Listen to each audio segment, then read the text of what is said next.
हाँ जी, सतकरतार दोस्तों ते मेरे जानी दुश्मनों, वाहिगुरू जी का खालसा वाहिगुरू जी की फतेह, सलाम अलैकुम, very good evening te namaskar.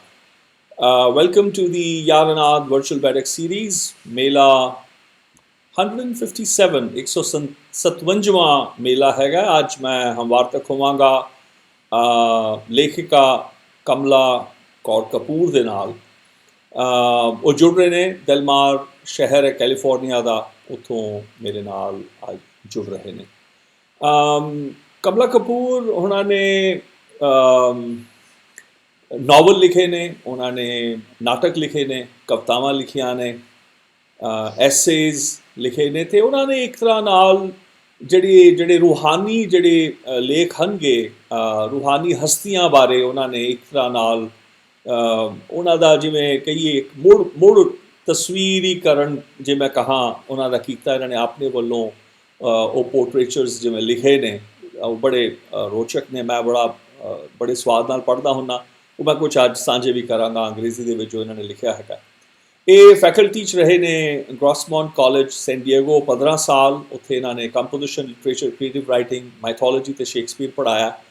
ਇਹਨਾਂ ਨੂੰ ਅਵਾਰਡਸ ਵੀ ਮਿਲੇ ਨੇ ਕਈ। ਇਹਨਾਂ ਨੇ New Mexico arts division playwright in residence 1985 ਤੋਂ 87 ਤੱਕ ਜਿੱਥੇ ਮੈਨੂੰ ਯਾਦ ਹੈ, ਔਰ ਇਹ ਸੈਮੀ-ਫਾਈਨਲਿਸਟ ਵੀ ਰਹੇ। 2006 ਦਾ ਜਿਹੜਾ ਨਿਮਰੋਡ, ਹਾਰਡਮਨ, ਪੈਬਲੋ, ਨੈਰੂਡਾ ਪੋਇਟਰੀ ਪ੍ਰਾਈਜ਼ ਸੀਗਾ। ਇਹਨਾਂ ਨੇ ਜਿੱਤਿਆ ਇੰਡੀਅਨ ਸੁਲਤਾਨ ਪਦਮਸੀ ਅਵਾਰਡ। ਇਹਨਾਂ ਦੇ 2 ਲੇਖ ਸਨ ਨਾਟਕ, ਕਾਮੀਆ ਅਤੇ ਜ਼ਨਾਨਾ, ਉਹ ਦੋਨਾਂ ਨੂੰ ਮਿਲਿਆ। ਇਹਨਾਂ ਦੇ ਜਿਹੜੇ ਹੋਰ ਨਾਟਕ ਸਨ, ਕਰਲਿਊਜ਼ ਕ੍ਰਾਈ, ਕਲੈਡਮੈਨਿਸਟਰਾ, ਕੈਪਲਰ ਡ੍ਰੀਮਸ, ਹੈਮਲਟਸ ਫਾਦਰ, ਇਹਨਾਂ ਨੇ ਲਿਖੇ ਹੋਏ ਨੇ। Rumi tales of the spirit, singing Guru on the legends of Guru Nanak. Rumi ਦੇ ਜਿਹੜੇ ਟੇਲਸ ਨੇ, ਸਿਲਕ ਰੋਡ ਤੋਂ ਪਿਲਗ੍ਰਿਮੇਜ ਟੂ ਪੈਰਾਡਾਈਜ਼ ਅਤੇ ਗਨੇਸ਼ਾ ਗੋਜ਼ ਟੂ ਲੰਚ, ਉਹਦੇ ਬਾਰੇ ਬੜੀ ਅਨੋਖੀ ਗੱਲ ਇਹਨਾਂ ਨੇ ਹੁਣੇ ਸਾਂਝੀ ਕੀਤੀ ਹੈ ਮੇਰੇ ਨਾਲ। ਮੈਨੂੰ ਪਹਿਲਾਂ ਨਹੀਂ ਪਤਾ ਸੀ। ਉਹ ਮੈਂ ਰਿਕੁਐਸਟ ਕਰਾਂਗਾ ਕਮਲਾ ਜੀ ਨੂੰ, ਸਾਡੇ ਸਾਰਿਆਂ ਨਾਲ ਬੜੀ ਖੁਸ਼ੀ ਦੀ ਖਬਰ ਹੈ, ਉਹ ਸਾਂਝੀ ਵੀ ਕਰਨਗੇ। ਕਲਾਸਿਕ ਫਰੋਮ ਮਿਸਟਿਕ ਇੰਡੀਆ ਲਿਖਦੇ ਨੇ, ਗਿਫਟ ਆਫ ਗ੍ਰੀਫ ਅਤੇ ਰਾਧਾ ਸਿੰਘਸ ਐਰੋਟਿਕ ਲਵ ਪੋਇਮਸ। ਇਹ ਇਹਨਾਂ ਦੇ ਪੋਰਟਫੋਲੀਓ ਕਹਾ, ਇਹਨਾਂ ਦੀ ਜਿਹੜੀ ਅੱਜ ਤੱਕ ਦੀ ਜਿਹੜੀ ਲੇਖਣੀਆਂ ਨੇ। ਮੈਨੂੰ ਬੜੀ ਖੁਸ਼ੀ ਹੈ। ਅੱਜ ਮੈਂ ਕਈ ਦਿਨਾਂ ਤੋਂ ਮੈਂ ਉਡੀਕ ਰਿਹਾ ਸੀ ਅੱਜ ਦਾ ਵੇਲਾ ਕਿ ਅਸੀਂ ਕਦੋਂ ਬੈਠ ਸਕਾਂਗੇ। ਅੱਜ ਅਸੀਂ ਜੁੜੇ ਹਾਂ, ਆਪਾਂ ਹੁਣੇ ਗੱਲਬਾਤ ਕਰਾਂਗੇ। Friends, I welcome you all to the 157th YaarAnād Virtual Baithak Series Mēlā. This is Bhai Baldeep Singh joining live from my residence in New Delhi, India, and I'm in conversation today with author Kamla Kapur, who's joining from Del Mar, California. Kamla Kapur is a writer working with plays, novels, poetry, essays, and reimaging Indian spiritual writings. She was on the faculty of Grossmont College, San Diego for 15 years, where she taught composition, literature, creative writing, mythology, and even Shakespeare. She was the recipient of the New Mexico Arts Division Playwright in Residence, 1985 till 87. And was a semi-finalist for the 2006 Nimrod, Hardman, Pablo, Neruda Poetry Prize. She won the Indian Sultan Padamsee Award for 2 plays, Kaamiya and Zanana. Her other plays include The Curfew's Cry, Clytemnestra, Kepler Dreams, Hamlet's Father. She's also written Rumi Tales of the Spirit, The Singing Guru, on the legends of Guru Nanak. Well, Guru Nanak, this whole series is dedicated to the 550th birth anniversary of Guru Nanak, and I am going to be requesting her to read some of the sections. In fact, I might, end up reading some of my favorite sections from the text as well. She's written Rumi's Tales from the Silk Road, Pilgrimage to Paradise, and Ganesha Goes to Lunch, classics from Mystic India, Gift of Grief, and Radha Sings Erotic Love Poems. So I welcome, time to say hello to Kamla. Kamla, this is wonderful. I'm so glad that we could meet. I've been sort of knocking on your door for many, many months, we could finally meet today. Thank you so much for I'm taking time happy out. to be here. I'm happy that it takes enormous effort on your part to put these series together. I congratulate you on them. So I'm happy to be in conversation with you today. Are you? Or just kidding? I just sort of saying I'm it. looking forward to it so much. I mean, looking forward to having fun with you. You're such a liar. I think you've tried to avoid the conversation. No? No, no, no. Converse with me, and I'm entirely present. I'm dedicated to the next stretch of time here. Yes. No, I'm so glad. I'm so glad. Listen, I am just tempted to read. I know it's unbecoming. Perhaps you're the writer. These are your words, and you're here. The best is to have you read some of the sections, but um, I just want to share, if with your, well, I'm not even going to ask you for, if I say, can I have your permission, then you might say, no, you don't have my permission. So I'm not going Of to ask you for permission. course. So, as a male chauvinist, I'll just go right about it. I'll just start reading, even if you don't like my reading.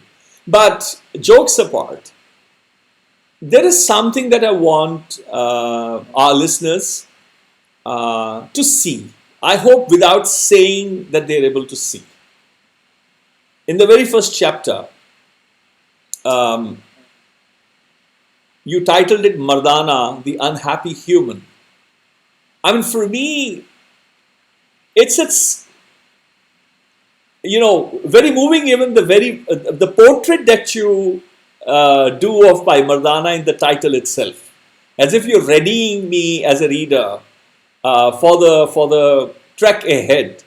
Um, and then you write in the Singing Guru, two pilgrims paused in a bamboo grove to rest on a hot summer afternoon. Nanak, 10 years younger than his companion Mardana, hung his goat's wool blanket and a few meager belongings on a branch, walked to a tiny spring nearby, removed fistfuls of dead bamboo leaves and rotting mulch that had choked its flow till the cool, clear water, bubbling and gurgling in translucent circles, overflowed into the adjoining land, feeding the thirsty earth. क्या बात है, मतलब क्या तस्वीर है. Come, drink, Mardana, he said to his companion, sitting at its edge. Nanak cupped his hand and drank. Guru Nanak to pani bhi pya rahe ho. Kya baat hai? Mardana took off his satchel, leaned the rabab, the musical instrument he was carrying, against a rock and collapsed on the ground, exhausted. He was unable to move, yet severe thirst made him crawl to the spring, put his face to it, and drink like an animal, lapping the water with his tongue, feeling the cool liquid flowing into his parched mouth and down his throat. Revived a little, he returned to the spot by his rabab and lay down as one dead. Nanak proceeded to wash and cleanse himself in the spring before clearing the ground of stones, spreading his blanket and lying down on it. Soon he was fast asleep. Mardana lay in a heap, too tired to remove the pebbles or to spread his blanket beneath him. A tired body, an overactive brain kept him too agitated to sleep, hungry, uncomfortable, a vague and nameless discontent at having been away from the comforts of home for so long began to brew in Mardana's mind, quickly turning into a full blown, raging unhappiness. Kya baat? Quickly turning into a full-blown, raging unhappiness. How long, how very long have I been away from home? Do I even have a home? Mardana asked himself, repeating the question that had been foremost in his thoughts for quite a while. 20 years, maybe more, 22 or 3. What am I doing so far away from my homeland, from Fatima, my children, my dog? He looked at Nanak, who he called Baba, resting in the shade of the bamboo grove, his arm folded under his head, his face radiant even in sleep. Why can't I be like Baba, so certain, centered, detached from comfort or discomfort, satisfaction and hunger, prosperity and adversity? Mardana thought, stretching upon the ground, longing for something soft beneath his body and head. He felt coarse and altogether too human in comparison with Nanak. Mardana was unaware that he himself was rather attached to his appetites and vacillated too much between despair and joy. He, like a Persian water wheel, sometimes empty like the buckets clanking all the way down, and sometimes full and sloshing with sweet, clear water on the way up. Most often, he felt certain of the presence of God when things went his way, when he was provided for.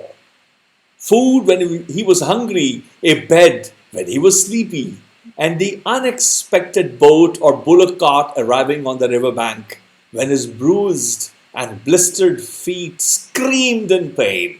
But in adversity, the thin film of his faith dissolved, and he was certain that this whole philosophic construct of God was nothing but a pipe dream.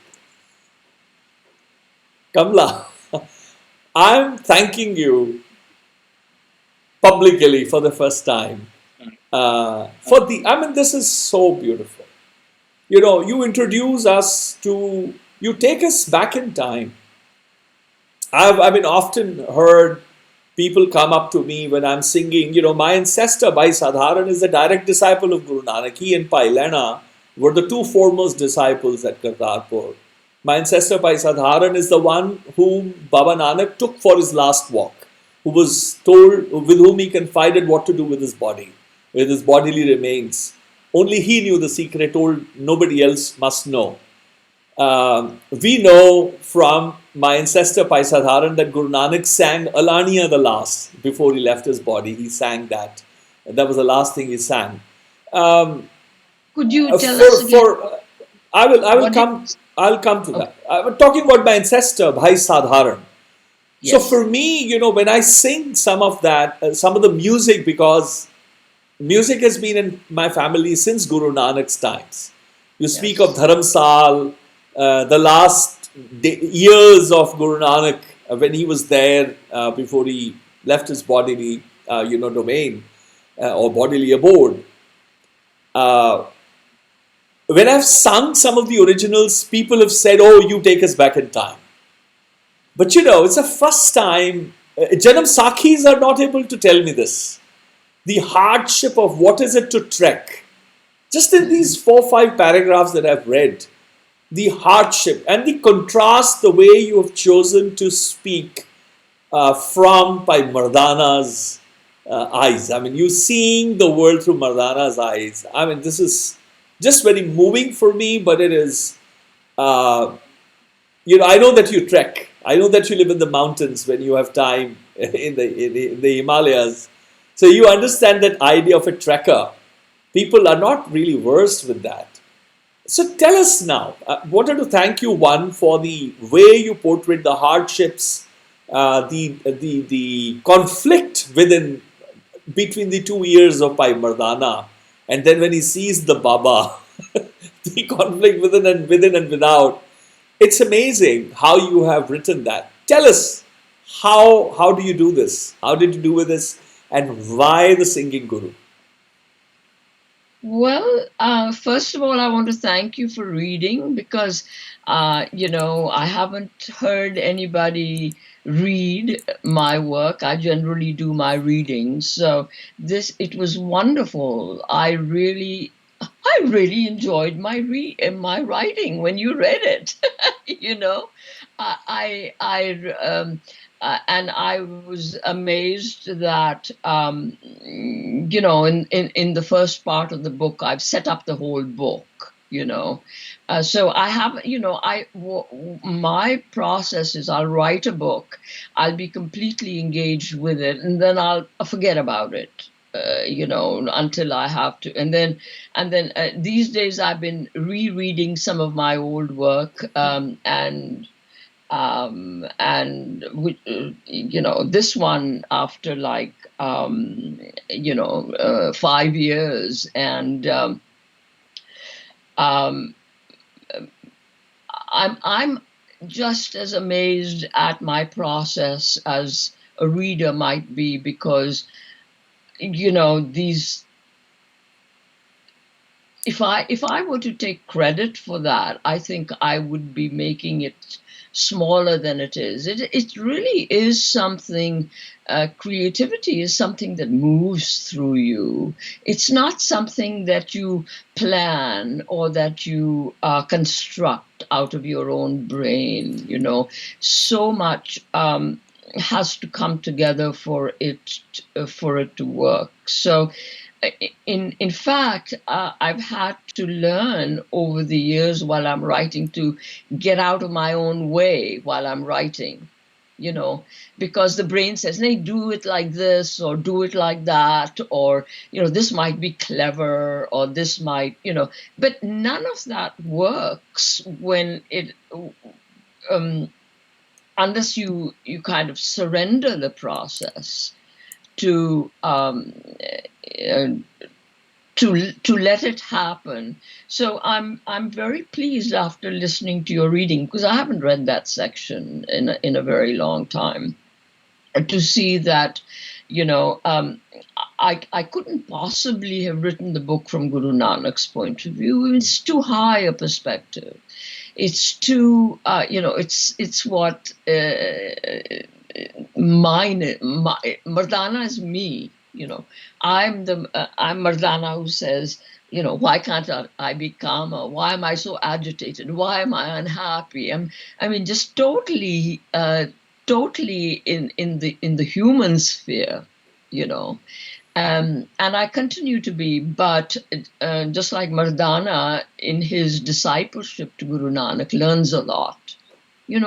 I have learnt a lot from Guru Nanak by writing these two books. And you didn't mention this one, but this is Into the Great Heart, which is the sequel of the Singing Guru, and I'll read from that as well. But if you turn to Guru Nanak, then Guru Nanak turns to you, and you learn so much. I live by his words. I live by his words.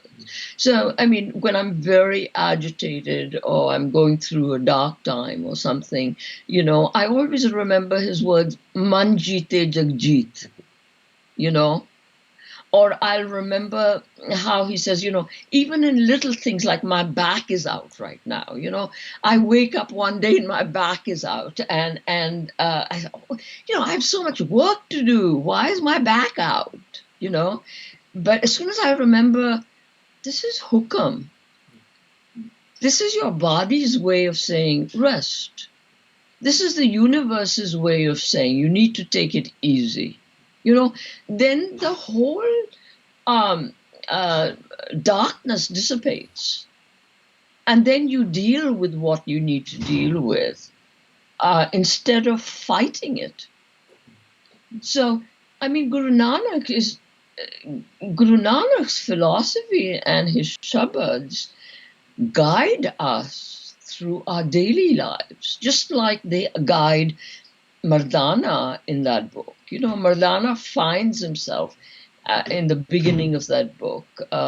He's unhappy with Guru Nanak. He wants more than Guru Nanak is giving him. He says, Guru Nanak is giving him wisdom. Guru Nanak is giving him a way to live. Guru Nanak is giving him techniques to live well, to fully enjoy and engage with all aspects of existence, And so, but he said he doesn't want it.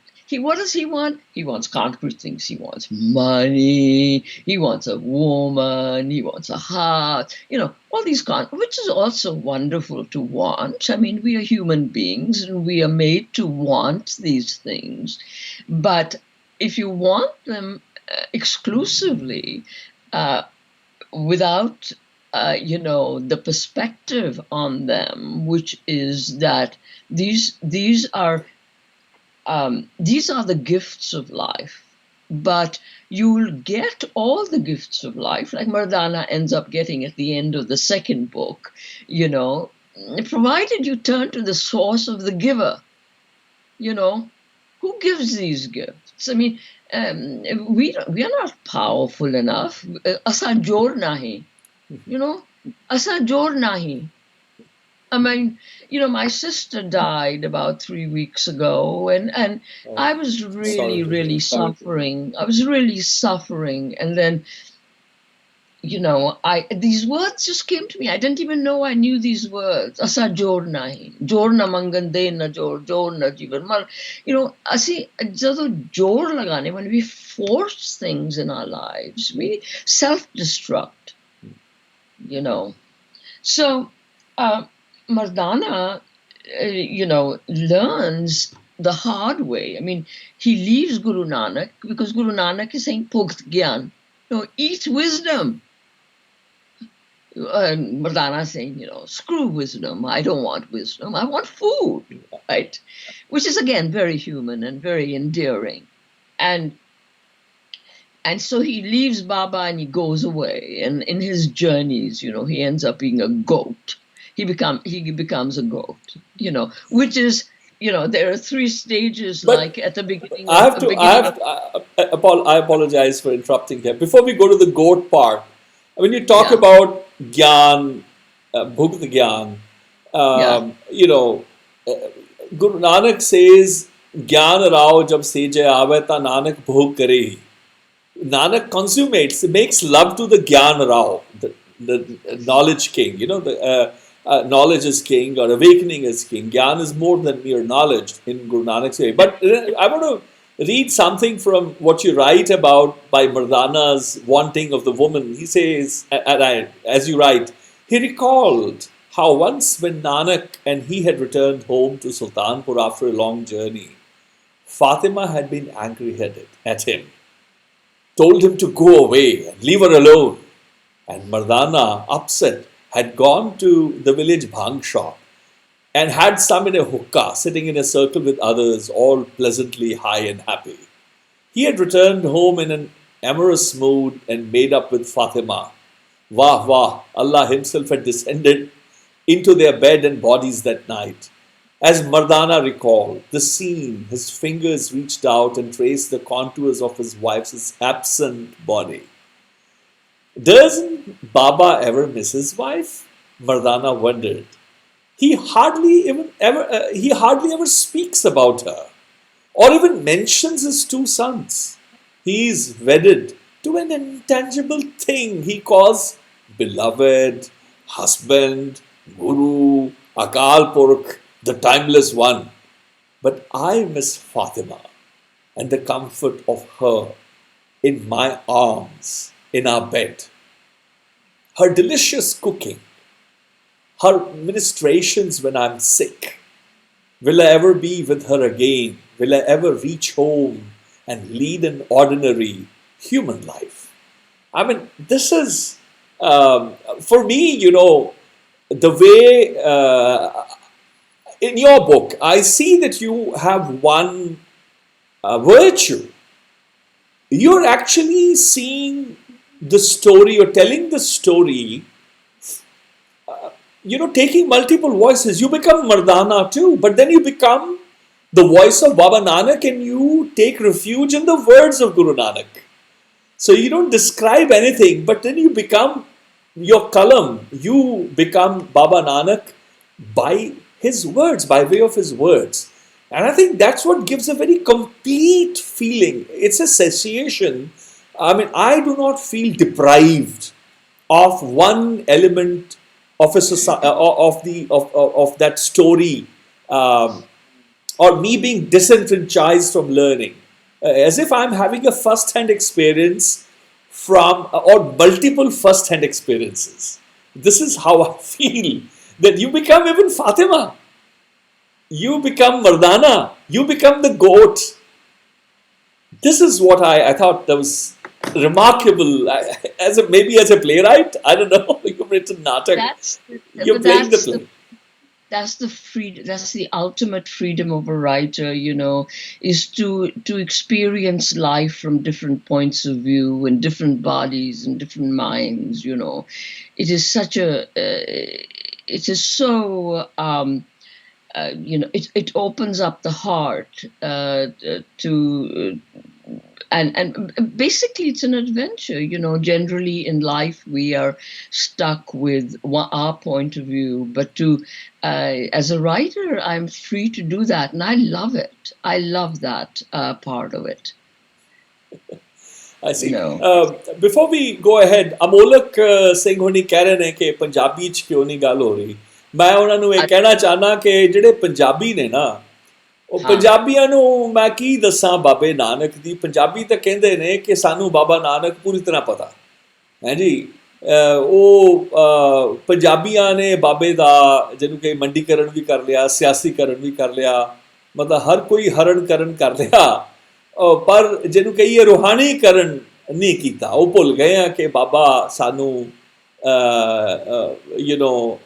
ਵਿਕਾਰਾਂ ਤੋਂ ਛੁਡਾ ਕੇ ਤੇ ਸ਼ਿੰਗਾਰਾਂ ਦੇ ਨਾਲ ਕਿਵੇਂ ਸਾਡਾ ਯਾਰਾਨਾ ਪਾਉਣ ਦਾ ਯਤਨ ਕਰਦਾ ਹੈ, ਸਾਨੂੰ ਕਿਵੇਂ ਤਾਬੀਅਤ ਦਿੰਦਾ ਹੈ ਜਾਂ ਸਿੱਖਿਆ ਦਿੰਦਾ ਕਿ ਹੰਡਾਉਣੇ ਕਿੱਦਾਂ ਨੇ, ਸ਼ਿੰਗਾਰ ਤੇ ਮੁਕਾਉਣੇ ਕਿਵੇਂ ਨੇ, ਮਾਰ ਕਿਵੇਂ ਕੱਢਣੇ ਨੇ ਵਿਕਾਰ. ਇਹ ਜਿਹੜੀ ਵਾਰਤਾ ਆ, ਇਹ ਜਿਹੜੇ ਗੈਰ ਪੰਜਾਬੀ ਗੈਰ ਸਿੱਖ ਵੀ ਹਨਗੇ ਉਹਨਾਂ ਲਈ ਵੀ ਬੜੀ ਜ਼ਰੂਰੀ ਹੈ. ਪੰਜਾਬੀ 'ਚ ਅਸੀਂ ਸੁਣਦੇ ਰਹਿੰਦੇ ਹਾਂ ਕਥਾ ਵਾਰਤਾ ਬਾਬੇ ਦੀ, ਪਰ ਇਹ ਬਹੁਤ ਜ਼ਰੂਰੀ ਹੁੰਦਾ ਹੈ ਕਿ ਅਸੀਂ ਦੂਜੀਆਂ ਭਾਸ਼ਾਵਾਂ ਵਿੱਚ ਵੀ ਕਰੀਏ. ਕਾਸ਼ ਕਿ ਮੈਂ ਹੋਰ ਵੀ ਭਾਸ਼ਾਵਾਂ ਜਿਹੜੀਆਂ ਪੱਛਮੀ ਨੇ ਜਾਂ ਪੰਜਾਬੀ, ਹਿੰਦੀ, ਉਰਦੂ, ਅੰਗਰੇਜ਼ੀ ਤੋਂ ਇਲਾਵਾ ਵੀ ਜਿਹੜੀਆਂ ਹਿੰਦੁਸਤਾਨ 'ਚ ਹੀ ਗੁਰੂ ਗ੍ਰੰਥ ਸਾਹਿਬ 'ਚ ਹੀ ਦੇਖ ਲਓ, ਕਾਸ਼ ਕਿ ਮੈਂ ਮੈਥਲੀ ਅੱਛੀ ਬੋਲ ਸਕਦਾ. ਬਾਬੇ ਨੇ ਆਰਤੀ ਗਗਨ ਮੈਂ ਥਾਲ ਰਵ ਚੰਦੀ ਪਗ ਬਨ ਤਾਰੇ ਕਿ ਮੈਥਲੀ 'ਚ ਗਾਈਏ, ਪੰਜਾਬੀ 'ਚ ਨਹੀਂ ਹੈ.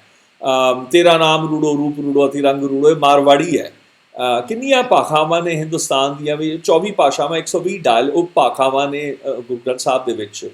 ਔਰ ਪੱਛਮੀ ਭਾਸ਼ਾਵਾਂ ਕਿੰਨੀਆਂ ਨੇ, ਯੂਰਪ ਦੇ ਵਿੱਚ ਕਿੰਨੀਆਂ ਭਾਸ਼ਾਵਾਂ ਨੇ. ਜ਼ਰੂਰੀ ਹੈ ਕਿ ਆਪਾਂ ਬਾਬੇ ਦੀ ਗੱਲ ਦੂਜੀਆਂ ਭਾਸ਼ਾਵਾਂ ਵਿੱਚ ਵੀ ਕਰੀਏ. ਅਤੇ ਜਿਨ੍ਹਾਂ ਨੂੰ ਬਾਬੇ ਨਾਲ ਪਤਾ ਹੀ ਨਹੀਂ ਹੈ, ਬਾਬੇ ਬਾਰੇ ਦੁਨੀਆ ਨਹੀਂ ਜਾਣਦੀ ਹੈਗੀ.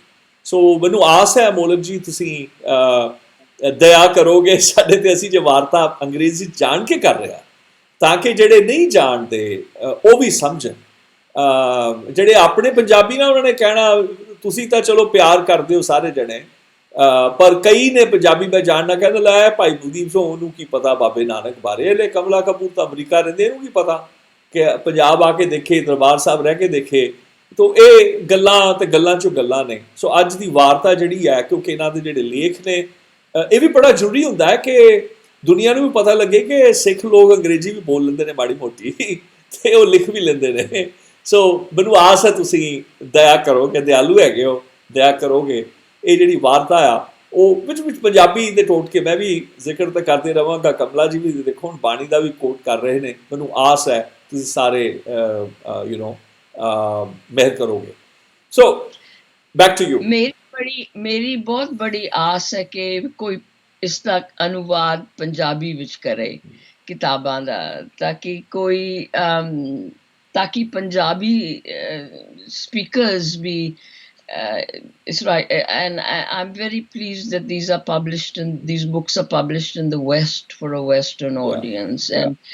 And Western audience I'm very pleased because that's one of my desires. Is to spread this. It's Guru Nanak is the best kept secret. Sikhism is the best kept secret of the world. It's just you. I wouldn't. I love being a Sikh because being a Sikh means so many other things. Our religion is totally inclusive. ਤੁਸੀਂ ਅਸੀਂ ਭੁੱਲ ਜਾਂਦੇ ਹਾਂ ਕਿ ਅਵਲ ਅੱਲਾ ਨੂਰ ਪਾਇਆ ਕੁਦਰਤ ਕੇ ਸਭ ਬੰਦੇ.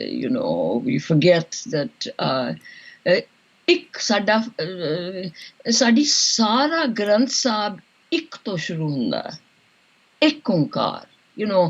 And Guru Nanak is not parochial, he's not small. The globe, the whole universe is his territory, and everybody in the globe are people of God. He's cut across all sorts of such stratifications. We've gone away from the book, but Guru Nanak is the ultimate topic here.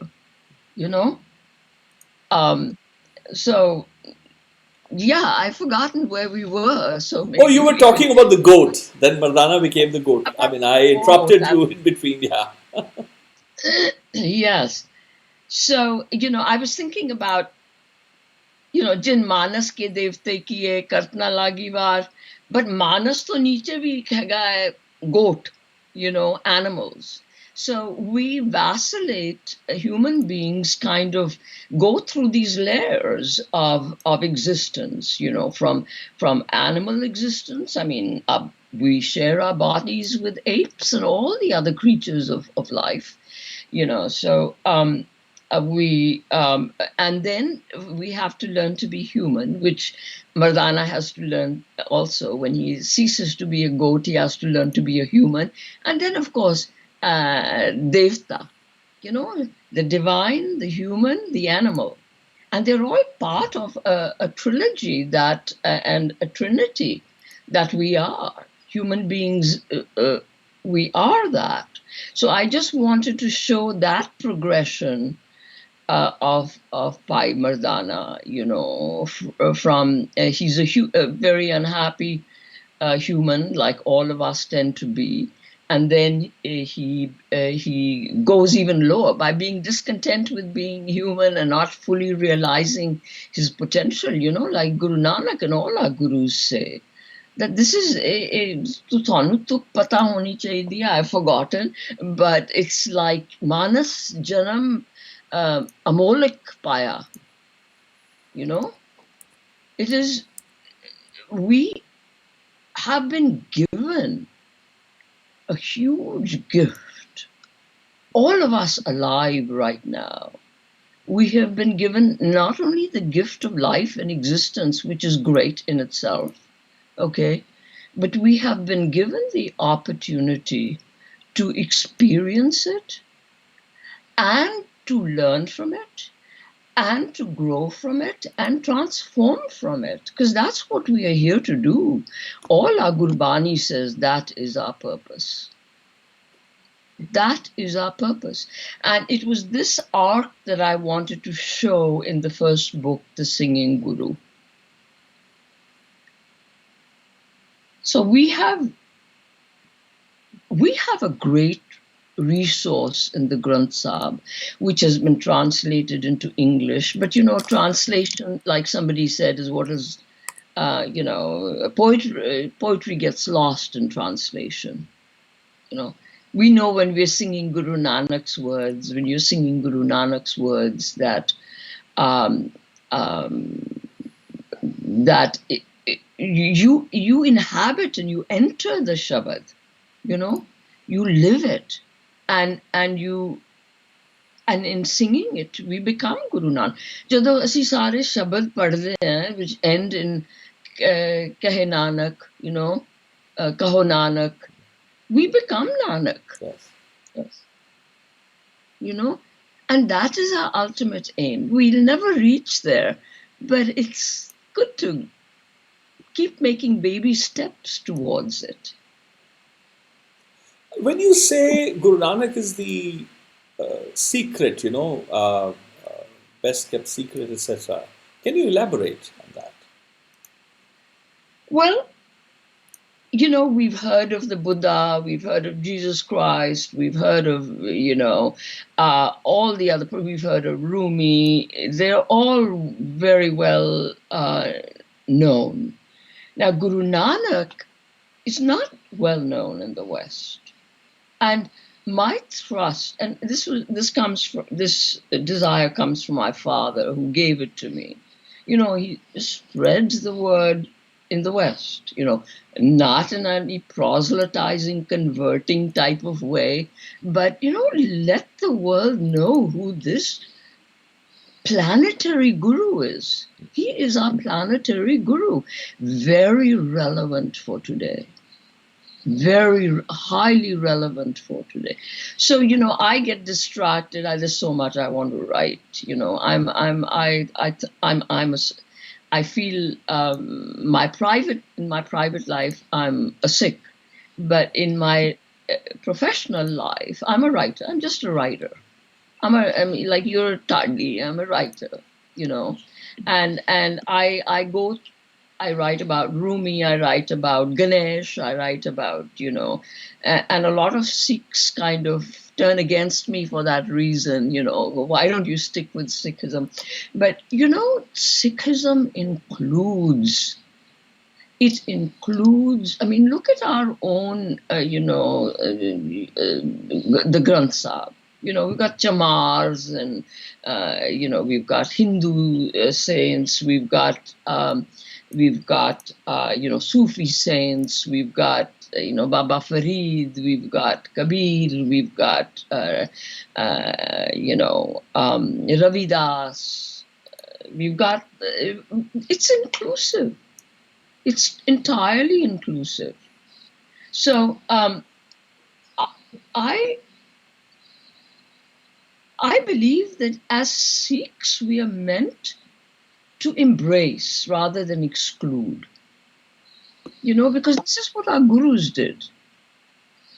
Our gurus embraced. Look at Guru Gobind Singh. How many Muslim poets and Hindu poets and soldiers he had in his army? Look at Ranjit Singh. That Sikhs went to Ranjit Singh and they said, "Bhai, ye jada alan kar de svere svere Allahu Akbar kar de, this disturbs us." Tell them to stop it.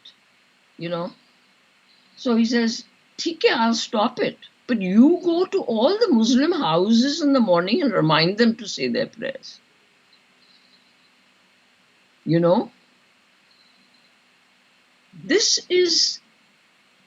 These are our roots.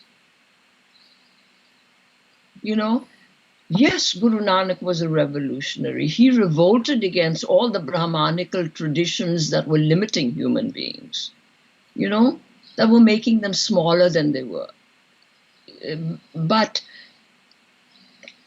in his philosophy and in his life, Mardana is a Muslim.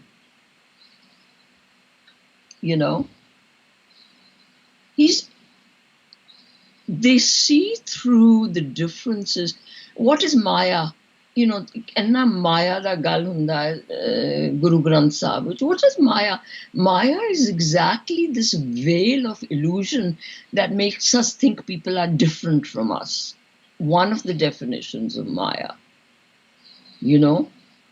But they're not. And our gurus cut through all of that illusion. No. Kudrat ke sab bande. So this is my life. This is what I believe. This is what I practice. Yeah.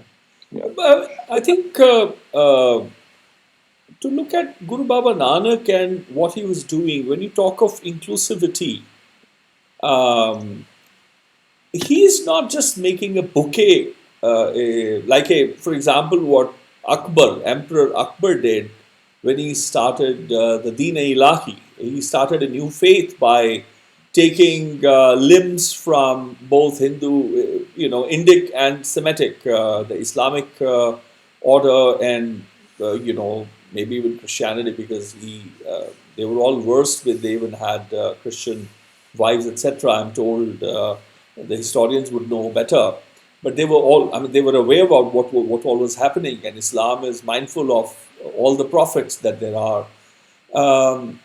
Guru Nanak's was not something like that. Guru Nanak's idea of inclusivity is different than like a mere bouquet or a variety show, or just having all kinds of people there.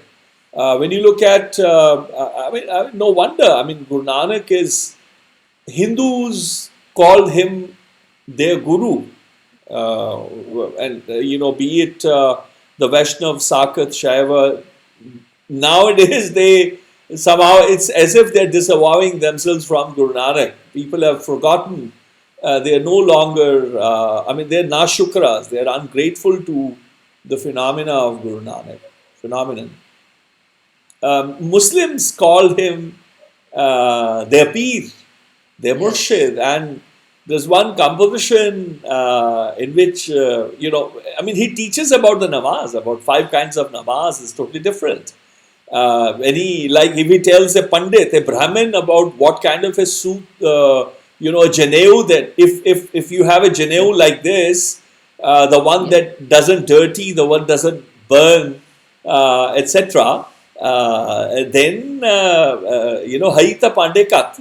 If you have such a janeu, now jale na mal lage now jale na jaye. He says, if you have such a thread, then bring it along. Haita Pandekat. If you have it, Pandit, bring it on. I will wear it. But he's telling that you don't have that janeu. And then he says, if you talk of 5 namaz, he tells what are the 5 namaz that Allah likes.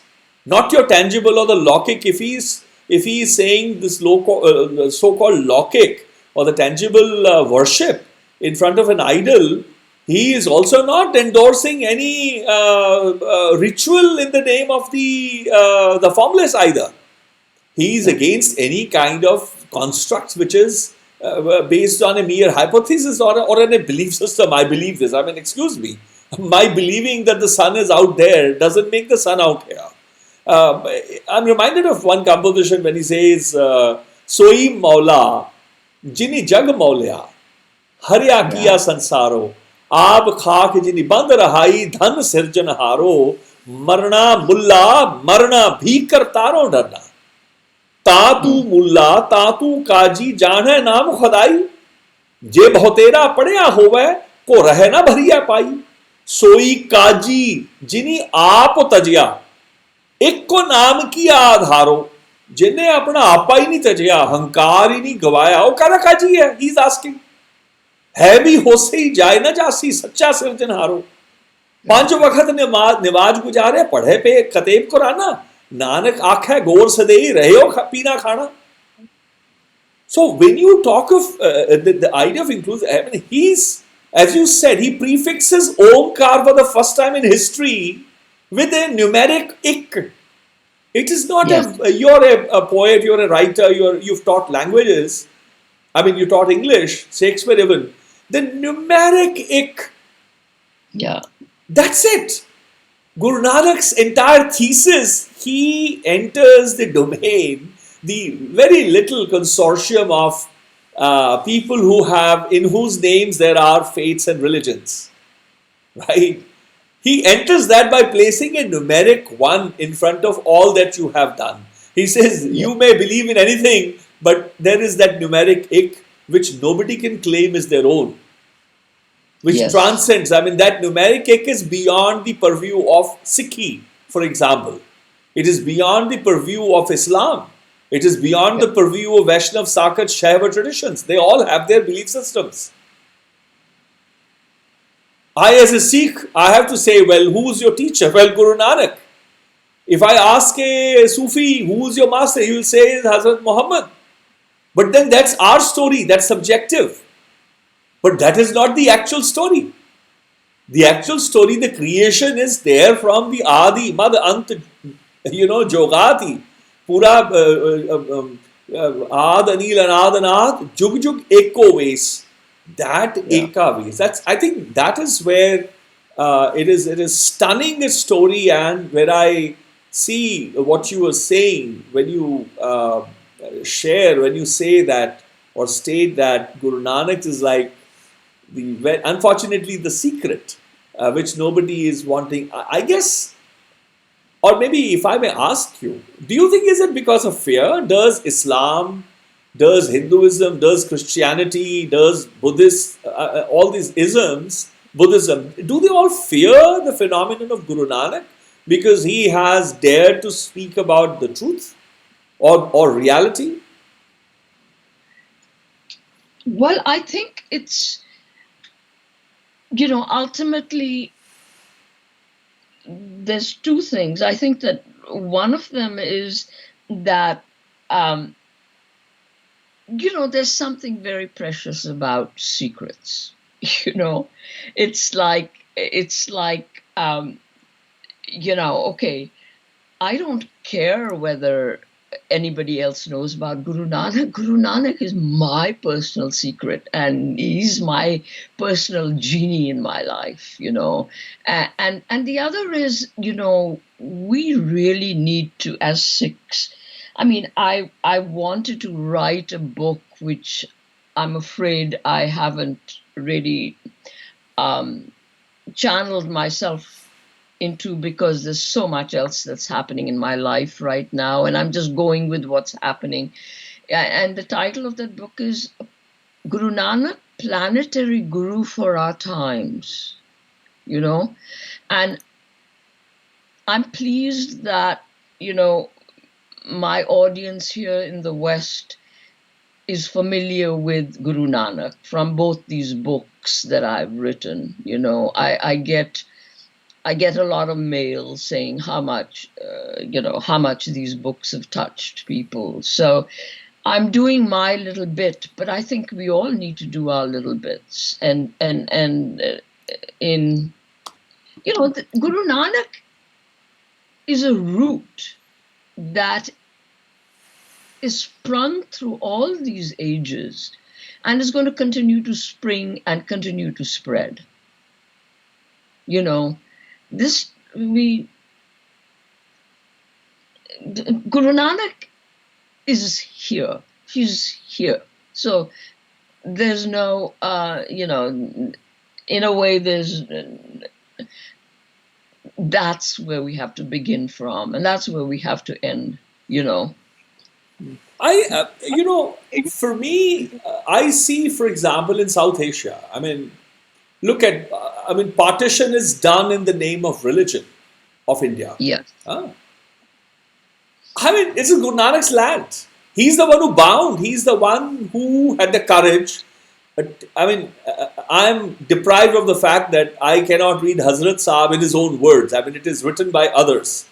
It is my bad that I cannot read Christ in his own hand, in his own words. It is narrated by others, what they thought, and Bible has its own story. How many original stories are different, and later on what is all sort of, when it is turned into organized reality, then things are totally different. It is like Rag Bhairon. If you go back in time, the original Bhairon had the Komal Nikhad in it and also the Komal Gandhar in it, in the higher octave. But when they standardized it 100 years ago, then there is no Komal Nikhad and there is no Komal Gandhar in the higher octave. So things, they get standardized in a way, they sort of get appropriated and misappropriated and then reappropriated, etc. But because we have the fortune, we are fortunate to have the words of Baba Nanak in his own, edited and written by him, edited by the fifth Guru eventually. So there's no ambiguity, there's no distance between him singing and me. It's just the time, etc., that I'm reading straight from him. Yes. But I'm able to see the courage that he had. He doesn't convert anybody. You see, in Pakistan, there is so many Sikhs over there, they're non-existent. The population is nearly gone. Somehow I see cowardice in which when one people who follow one religion, especially the ones who think they are the ones who are all in all, whole soul and more knowledgeable about their own, let's say about Islam there, and look at in India, the idea of ghar wapsi, people who have accepted Islam here on their own or Christianity by way of whether it is lured by fear, whatever it may be, but the idea of the fear of losing the population because, I don't know, vote bank politics or whatever it is, but I see an innate fear. The idea that Guru Nanak had that courage not to convert anybody. Yeah. That in his marga, we don't know what the idea of, what the problem is of converting anybody. What's there in the changing of names. Right? This Yes. courage is something that stands out for me. That you are okay the way you are. You don't have to Yes. keep a beard if you don't have any. You don't have to Yes. cut a beard if you have, some or plenty. You don't have to dye your color if you haven't dyed. You don't have to undye your hair if you dye it. It's not a problem if you pluck it. That you have within you, the way hukam vartofies out of you, the grand will, the way it emanates and pervades through you, the way it dwells in and around you is okay because you're in the wish of the Karta Parmeswara. This courage for me stands out of Guru Nanak. He Yes. just beyond, he just doesn't care. He's when in Makkah, before you come in, they ask him, Puchan of whole kitab nu. Whole kitab is, these are people who have looked at every nook and corner of the pages that there are in the scriptures. And they say to him in Makkah, Puchan of whole kitab nu, in the Kateb, they are saying, look, this is the Quran Sharif. But Hindu Vadda ke Musalman hoi, you come from there, tell us, is the Hindu greater or the Musalman greater? He says to the Hajis who are all there, he says, Shubh Amla Bajo Do Meroi. Yeah. He says, if you look at the good deed, the great deed, or pure deeds, it's not even good deed. Shubh Amal is pure deed, not even good deed. Good deed can be subjective, right? A Sikh good deed may not be a good deed from an Islamic perspective or a Buddhist or a Vaishnav Sakat Shaiva Tantric Jogi Jati Tapi perspective. But a pure deed will be a universal, it's a universally, a deed done with a universal perspective. That it is good for everyone at the same time. It is beyond any subjectivity. And he says both of them fall short. This courage, I think people are afraid to marry that courage. But it has to work on a very individual level. We have to stop thinking, where do all our misrepresentations and our prejudices come from?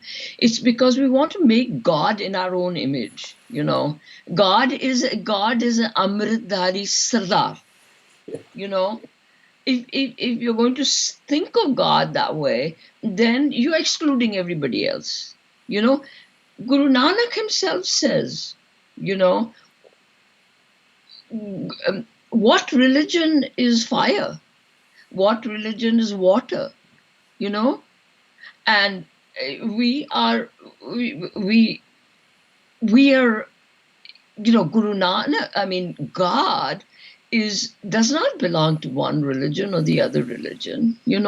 We can't put God in a little box, in a Sikh box or a Buddhist box or a Hindu box or a Muslim box, And this is what we are doing. This is what we are doing. It is the highest delusion. It is short-sighted. It is small. It is not worthy of God. It's not worthy of us. So we have to only work on this on an individual level. We follow in the footsteps of our gurus who have laid out such a wonderful path. Ye chaal bani hai pali. you know. So, and it has to be on an individual level, but the individual level can become communal if community sangat is very big, you know. The power of sangat is very big. That's So a beautiful one. we have to make a sangat. We have to make a sangat of people who have a vaster vision.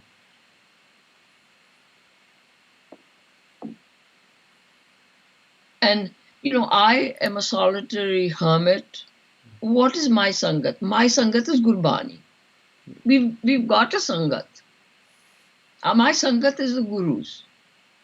You know, Gurbani Pado, you're immediately connected. You know, you are being instructed, and you've got your gurus right there on your computer screen. If you've got an electronic, you know, Shri Guru Granth Sahib, you've got it. I'm glad to hear that. I mean, what I usually say that Sangat is not of the praja, no, of the subjects or the disciples or the students of any faith. Satsangat is the congregation of the wise, not of the students. Yeah. What would the students know? You know, I mean, 20 empty sockets do not make a plug. Yeah. they don't, it doesn't work. But if you look at Gurbani, that is the Satsangat itself, where from Bhagat Jayadev, 1170 born, to Baba Sheikh Farid, 1173 born, till Guru Gobind Singh, some of the greatest and assorted Bhakti Marga protagonists, Sufi Marga protagonists, Gurus, and Sikhs, they're all together congregating between the two bindings, between the two hardcovers. That's Satsangat already happening.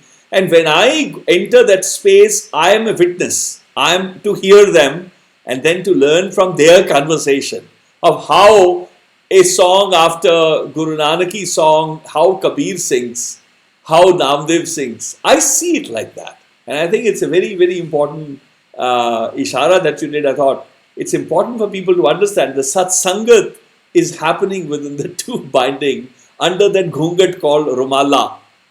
You know, yes. When you, as Baba Thakur ji would say, je darshan karne hai te fir kende ghungat hata ke dekho didar karo apni maa da, hai maa surupi bani, maa surupi gyan kende pita naal tonu fir milai.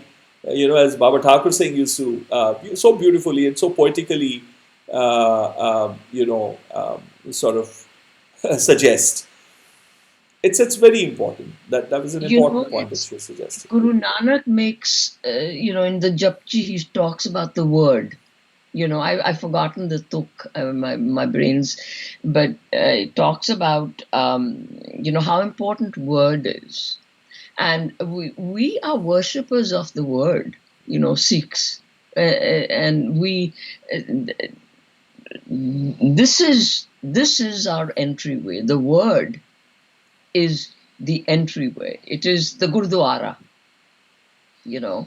It's the Dwara. Kadiye sabad sachi taksal. Yeah. Yes. But there's also a long one of Akhri Naam, Akhri Sala, Akhri Gyan, Geet Gunga, Akhri Likhan Bolan Ban, you know, all of this. Yeah. It's central to Sikhism. I mean, what are we worshipping when we... But again, I think I would want to just to underscore or just to clarify that we don't worship the Shabad. We are grateful for the Shabad. It's a Turki Bani. Parcha Shabad ka. Puja Akal ki. It is that the puja or the worship is only of the Creator.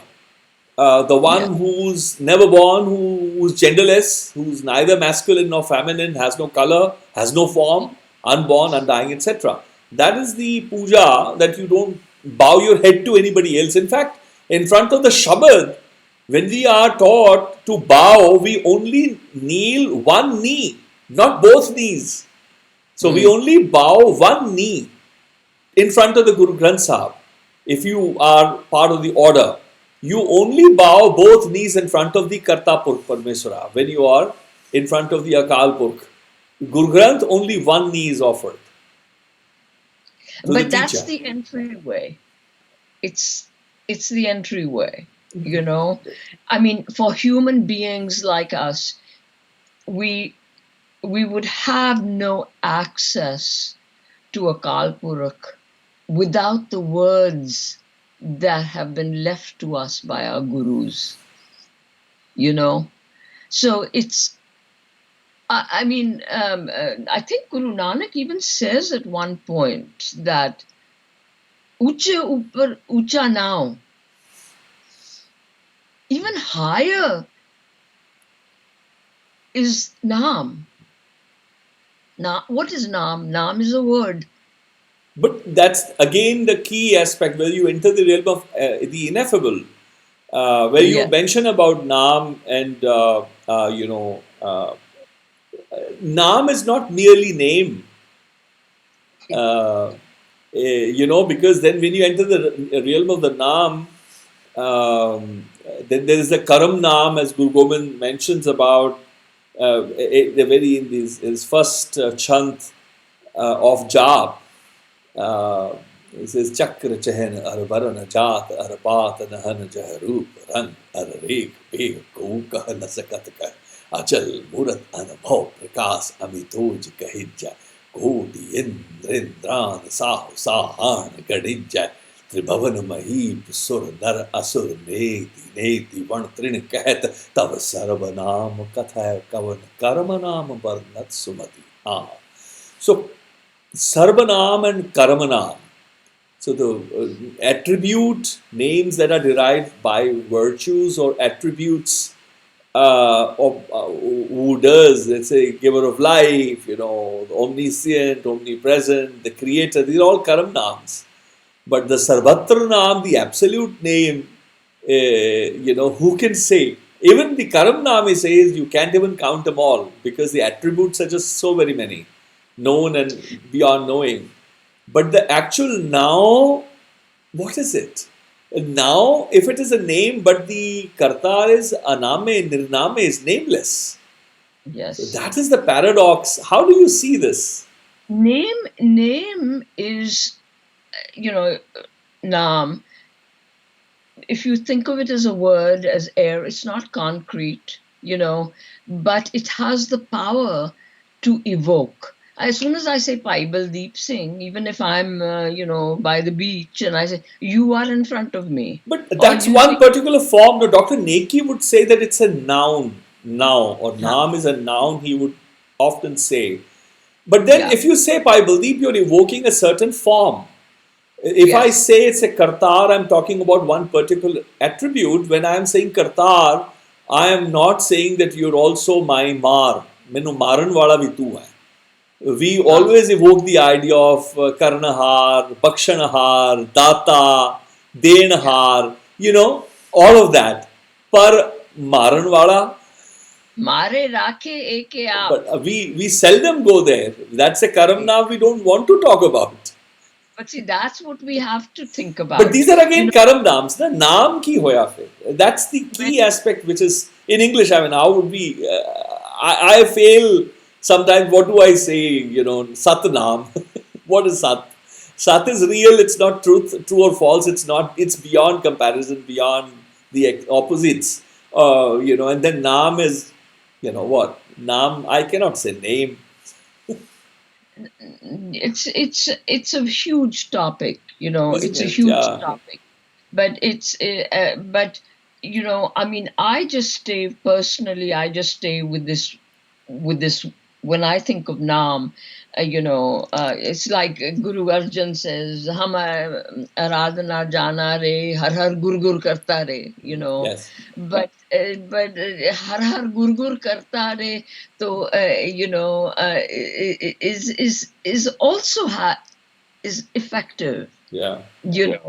It is effective. It is, when do you need Naam the most is when you're suffering the most. when you're going through some kind of tragedy, or you're going through, the inevitable ups and downs of life, and we are being human, we feel helpless, we feel out of control or powerless, that's when Nam comes to our rescue.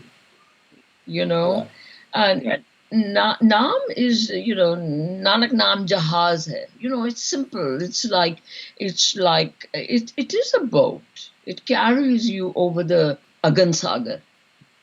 It gives you shelter. It gives you shelter. So as far as humans are concerned, we are concerned, that's all we need to know. But we also need to know whatever naam we give our guru, or Ram, Rahim, Quran, whatever we call it, that even our images of God, as a Muslim, or with a beard, or a woman, or a man, or patriarch, harsh or loving, and these are all our own constructs. They don't, and our gurus always emphasize that God is beyond. But then you can't think of beyond all this, and yet you have to bring him into the human level. No, because otherwise he would be useless. God would be useless to us as human beings unless we personalized God and brought God, however, in whatever way we can, into our own hearts. Otherwise, but it's important to know. It's important to know that our conceptions are very small. Our definitions are very small. So, I think the idea of, I mean, I was remembering two dhuns, because before I come to that, the first one that you remembered, Teri Chal Bani Hai,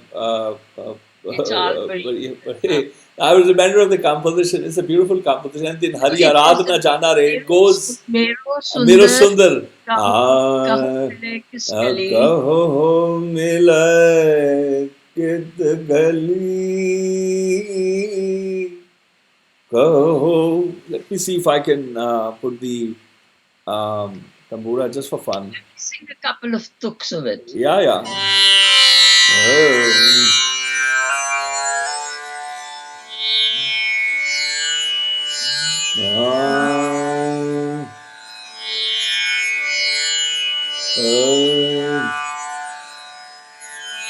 Kaho mila kit gali.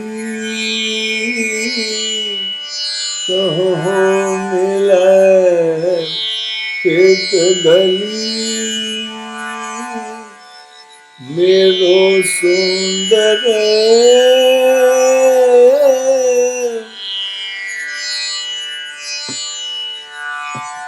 Mero sundar Mero sundar Mero sundar Kaho milaye kit gali. Kaho milaye kit gali. Tyag bachan sukhani Yara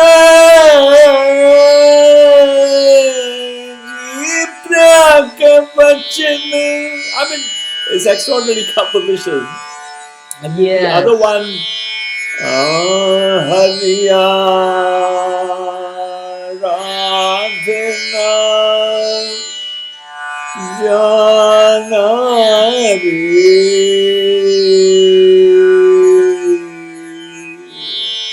Hariyaradhana Jana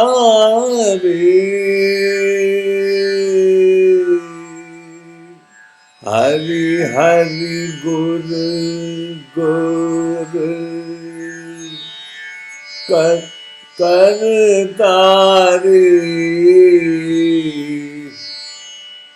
hari hari guru guru kartari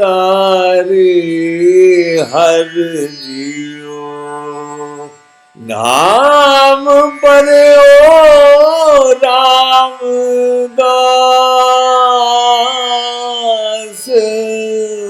हरिया राधना जाना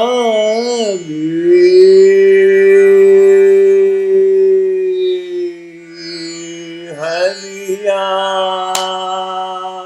राधना जाना रे हरि हरि गुर गुर करतारी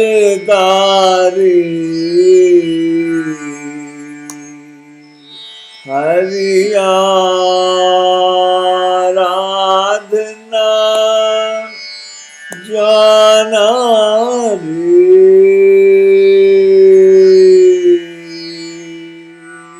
I mean, these are, but again, to come to look at the paradox of the Aradhana of the Hari, but meditating onto the one who has no form, who has no name, how jeda noun hi hai. The one who has no name, how do you meditate on the name of the one who has no name? And if you take refuge of a karam naam, an attribute, right? You say you're Rahim. But then the karta is not just Rahim, it is also Kahar. Rahim is only one attribute of the so very many. So it is okay to begin, but then the beginning is not the end of any school or any journey, right? You're not in the destination just by being on the starting block. That's within the marg is something that you grapple with. I mean, you wrestle with the idea that what is it actually, right? What is it actually? Maybe ultimately all we have is the wrestle. But, I think it's really important for people who turn towards, the energy that we call God, is to, based upon Gurbani, is especially remember all the so-called terrible things that happen to us, like my sister's death, or, disease. We've got, we both got cancer, and it's like, you have to see God's hand in it. You have to practice that, because what is we get stuck when we think that, the God is also the destroyer, and I don't want to go there. I don't want to think that. I only want the Kareem and the Rahim, But I think it's part of our practice to especially remember when things are not going right. Because what is the worst that can happen to human beings, Bhai Baldeep? It is death, it is disease, But even death is included in our philosophy, no? Even death is a part of it, even disease, even tragedy, even the worst things are a part of our experience and part of our worship of God. So to think that when something terrible happens, to see God's hand in it, what was that? Not remembering it right now. No, the idea is that Shariri Rog, for example, bodily disease is something that if I were to seek, it is synonymous with seeking immortality bodily. right? Yeah. That I mustn't age, I mustn't die, which many yogic and tantric traditions have tried to find ways to live long for longevity. One, but Baba says that Baba is not in his marga, as his Gurgam Marg, he says his mystic path trekkers. Um, it is the mansik rog, which is possible to eradicate, right? Those vaccines are there. I mean, the entire Gurbani is full of the vaccinations, the vaccines that can actually make your mind, totally free from any infection, which is born out of any aspiration, Kam, Krodh, Lobh, Ahankar, Hat, Nindya, Chugli, Bakili, etc. But when you look at the Shariri aspect, when you come, you're told to be in hukam. So Yes. when you see Guru Baba converse with the mind, manare Ram Bhagati Chit Laya. Yeah. Manare Ram Bhagati Chit Laya. Let's see. Manare Ram Bhagati Chit Laya. Manare Ram Bhagati Chit Laya. Ram Bhagat Chit Laya.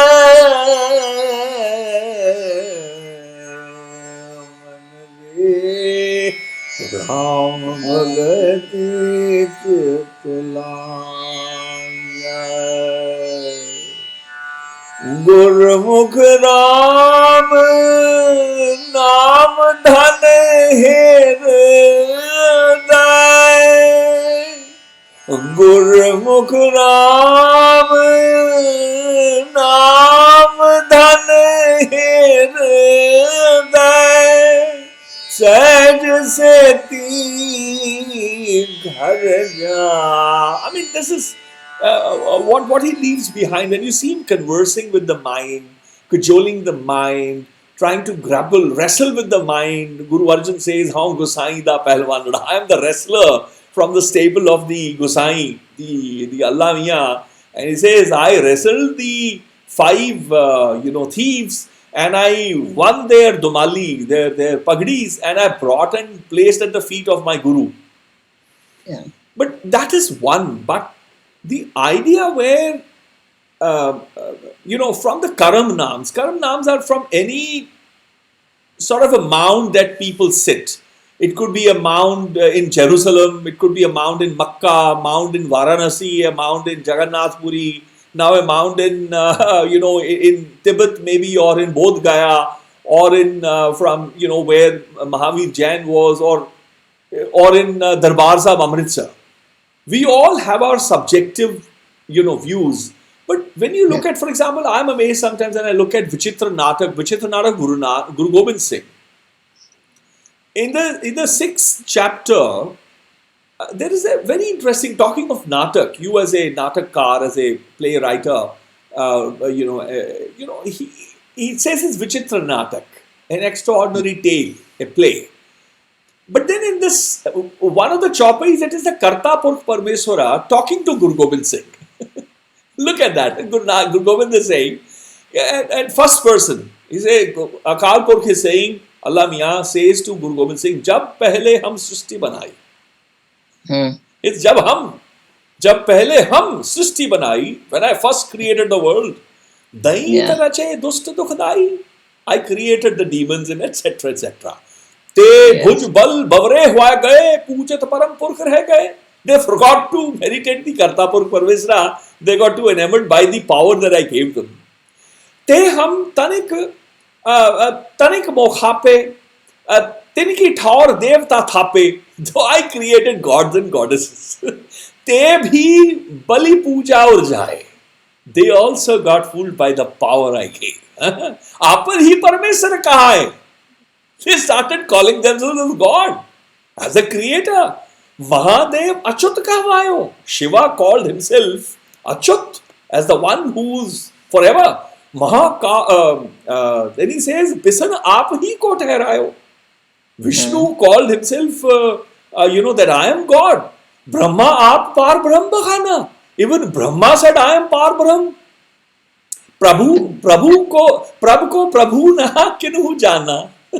He says, तब साखी प्रभ अस्त बनाए, साख निमित देबे ठहराए, ते कहे करो हमारी पूजा, हम बिन अवर न ठाकुर दूजा. Even they said, do worship on us only. There is no other Thakur apart from us. परम तत्व को जिन्ना पछाना, तिन कर ईसर तिन कहो माना, केते सूर चंद कहो माने. He says, now he starts counting. So many worship the Suraj, the sun and the moons. केते सूर चंद कहो माने, अगन होत्र कई पवन प्रमाने, किन्हु प्रभ पाहिन पहचाना. Some know Prabhu as an idol, as a stone. नहात किते जल करत विधाना, केतक करम करत डरपाना, धर्मराज को धर्म न पछाना. धर्मराज को धर्म पछाना. He says, जे प्रभ साख निमित ठहराए, ते ही आए प्रभु कहवाए, ताकि बात बिसर जाती भी, अपनी अपनी परत सोभ भी. जब प्रभु को न तिन्ह पहचाना, तब हरि इन मुनछन ठहराना, ते भी बस ममता हुए गए, परमेश्वर पाहन ठहरे. तब हरि सिद्ध साध ठहराए, तब हरि सिद्ध साध ठहराए, तिन भी परम पुरख नह पाए. जे कोई होत भयो जगी स्याना, तिन तिन अपनो पंथ चलाना. Anybody who became smart by half, they started their own paths, their own margas. He says, Param Purkha kinhu na payo. Nobody attained a Param Purkha. Bear bad hankar badayo.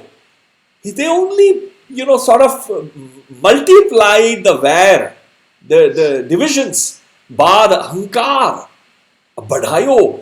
पेड़ पात आपन ते जलाय, प्रभ कह पंथ न कोहू चलाय. जिन जिन तनिक सिद्ध को पायो, तिन तिन अपना राह चलायो. परमेश्वर न किन्हु पहचाना, मम उचार ते भयो दीवाना. परम तत्व किन्हु न पछाना, आप भीतर उलझाना. तब जे ऋषि राज बनाए. Then he says, I created the rishis and the rajas. तिन आपन पुण्य सिमृति चलाए. जे सिमृतन के भय अनुरागी, तिन तिन क्रिया भ्रम की त्यागी. They all left the भ्रम क्रिया. जिन मनोहर चरणन ठहरायो, सो सिमृतन के राह न आयो. ब्रह्माचार ही वेद बनाए, सर्वलोक तह कर्म चलाए. जिनकी लिव हरि चरणन लागी, ते वेदन ते भय त्यागी. जिनमति वेद कतेबन त्यागी, जिनमति वेद कतेबन त्यागी. It's पार ब्रह्म ते के भय अनुरागी. तिनके गूढ़ मति से जे चलही, भांति अनेक दुख सो दलही. जे सहत जातन संदेही, प्रभ के संग न छोटत नेह. ते परम पुर कही नाही करि जाही, तिन हर्ष्यो अंतर किछ नाही. जे जिय जातन ते डरे, परम पुरख तजी तिन मग परे. ते नरक कुंड मो परही, बार बार जग मो बप धरही. जब हरि बहुर दत्त उपजायो, तिन भी अपना पंथ चलायो. कर्मो नख सिर जटा सवारी, प्रभ की क्रिया कछु न बिचारी. पुन हरि गोरख को उपराजा. Now comes to the Gorakhnath. पुन हरि गोरख को उपराजा, सिख करे तिन हु बड़ राजा. श्रवण फार मुद्रा दुए डारी, हरि की प्रति रीत न बिचारी. पुन हरि रामानंद को करा, भेष बैरागी को जिन धरा. कंठी कंठी काठ की डारी, प्रभ की क्रिया न कछु बिचारी. जे परम पुरख उपजाए, जे परम पुरख उपजाए. तिन तिन अपने राह चलाए. महादीन, आखिरी में I am coming to the last section which I want to read today. Mahadin तब प्रभ उपराजा, अरब देश को कीनो राजा. Look at that. हुन अरब वाल भी जा रहे ने. महादीन तब प्रभ उपराजा, अरब देश को कीनो राजा. I made him the king of the Arab nations. तिन भी एक पंथ उपराजा. Even he created a new path. लिंग बिना कीने सब राजा. एनी सर्कमसिजन दे उत्ते, the cutting of the penis. हैं? तिन भी एक पंथ उपराजा, लिंग बिना कीने सब राजा, सब ते अपना नाम जपायो, सत्य नाम काहू ना दृढ़ायो। सब अपनी अपनी उर्झाना, पार ब्रह्म काहू न पछाना, तप साधत हरि मोह बुलायो, इम कही कै एह लोक पठायो. Now, the reason I wanted to read this section is very important, where in the pen of Guru Gobind Singh, like you have attempted to write, the singing Guru and the follow up, where you are speaking from the, on behalf of the Guru by way of his Bani. But look at Guru Gobind Singh here speaking in the first person for the Kartapur Parmeswara. The trouble that the creator sees when not he or she, when the creator sees the world. Yeah. The constructs like Ram, ape karta, Ram, ape sabat jage. Ape. That is Guru Ramdas. Apne to aap jada ho gaye.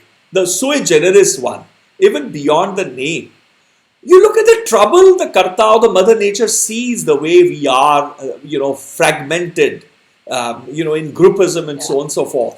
So when you're the fortunate ones who have attempted to write about Guru Nanak, and the way he brought so many margas together, when you say about that he is the best kept secret, unfortunately, because I think given the world today, he is one person who gives us the etiquette or allows us the decorum where the way you are, the direction you come from, you're acceptable as you come in.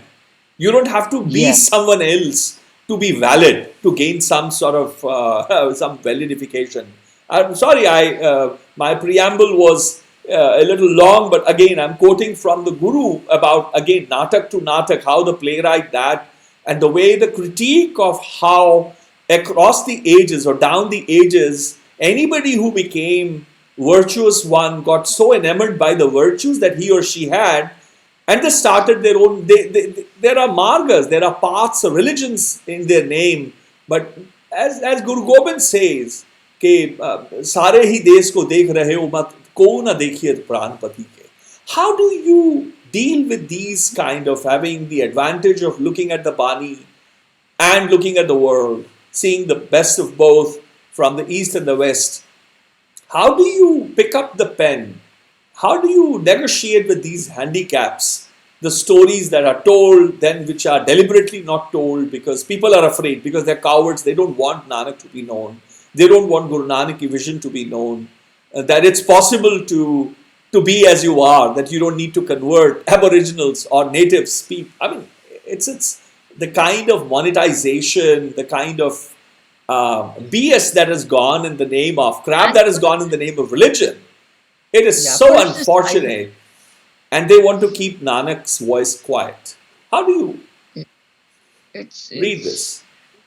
It's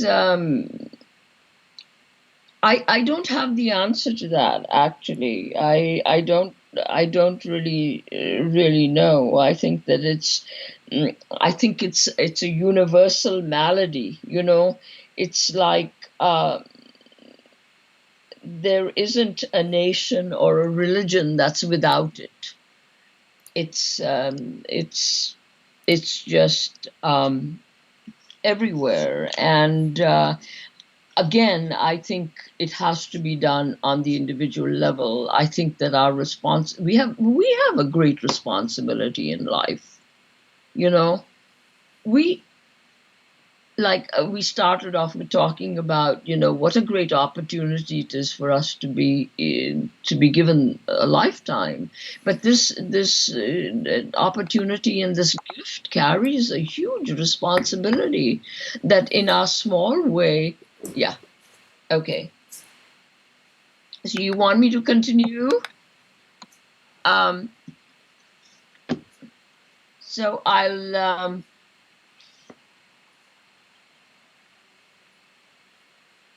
I just want to, while Bhai Baldeep Singh has gone, is take over the mantle here.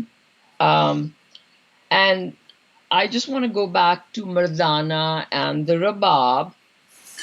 And So I was just going to read a little bit from the book while you were away, but I just want to say one thing before we do that, is that what's amazing, what I find just incredibly um, fortunate about, is that Sikhism, the heart of Sikhism is music, you know, because you can talk as much as you like and think as much as you like, but what good music with the perfect words, a good composition does to you, it's instantaneous, you know. You listen to good kirtan and you're immediately somewhere else. So music is very central to our religion, and it's actually central to many religions, but not as central as it is to us, you know. And I love to hear you sing. It's such a rich voice. Really, are you attempting to praise? I'll have to sue you for attempted flattery. It's all of that. It's all of that. You made even Bhai Mardana sing. I mean, music is central, but Sikhs. I have issues with the idea called Sikhism as well, the ism. What are Sikhs? Sikhs are the ones who are students. So it's either it is Guruism or Nanakism, if you want. I'm not just you, but it's been used and sort of used. But we, the Sikhs, have destroyed the music of Nanak. We have basically silenced Baba Nanak's originals and the other gurus. Baba Sheikh, I could recover 2 compositions of Baba Sheikh Farid originals. I could not find Bhagat Jayadev's voice anywhere. The original songs. Only 2 of the compositions that have remained. But in your, I think on page 59 of the Singing Guru, it's a beautiful one. Can I read one section or can you read? Why don't you read and I'll be right back with some sure. water. And so I can start from here. A long silence followed in which Mardana shut his slit goat eyes and began to sing in a bleating sort of way. All the goats gathered around him, for nothing consoles a frightened heart like song. Bhai Mardana, when Mardana was done singing, the goats wanted to know the meaning of the song. The beloved's name is the antidote to agony, Mardana paraphrased. Grind it in the mortar of contentment with the pestle of charity. Take it every day and your body will not waste away. Wealth, power, youth are all shadows. Neither your body nor your fame will go along with you. O fool, take it every day, it will defeat even death. And then the goats asked, after I had finished singing Baba's Shabad, a memory like a little light floated into my brain. Baba and I were just about to embark on our adventures. We were sitting by the Baini River on a cloudy, rainy day. I was cold and dying for a glass of something warm and fiery to drink, and I was very apprehensive about the coming journey. My imagination was painting dark scenarios of storms and hunger, of dangerous roads with thugs and evil characters ready to kill us for our shoes. I said to Baba, Nanak, give me an amulet for the journey. What are you afraid of, Bhai? He smiled. Whenever Baba smiled at me, all my fears fell away, and I felt foolish that my imagination had carried me away. Fear the fearless one, and all your fears will vanish. You never know what might befall us on our journey, Baba. Travelers tell terrible tales, and I would like something that will protect me. Something not too precious, so thieves would want to steal it. Something I would wear around my neck and sew in the hem of my clothes. Mardana, I give you the most precious jewel in the whole world. It will not fail to protect you. I eagerly put out my hand to receive it, but Baba put nothing into it. You will never lose it. Thieves can't steal it. Fire can't burn it. Water can't drown it. What is it? Give it to me. But you will remember to keep it. But will you remember to keep it? Oh, of course I will keep it. Only a fool wouldn't. What is it? It is a word made of air, of breath. What word? A name. Whose? The beloved's, our true and only Guru. It's the only amulet I have. And then he leaned towards my ear and whispered, Vaheguru. Now, for me, this is an interesting, Bhai Mardana is recounted by all the Janam Sakhis as the one who played the Rabab. There is not even a single instance that I can recall. I'm a certified illiterate, as you all know, where Bhai Mardana is actually singing. Every time it's a Baba who's singing and he plays the Rabab. So it was very intimate again for me, and obvious, it is so obvious that Bhai Mardana would also sing. It is so obvious. How wouldn't he sing? Someone who's playing the Rabab so beautifully well, is playing it so celestial, and it's so powerful, and people have, recounted, people remember.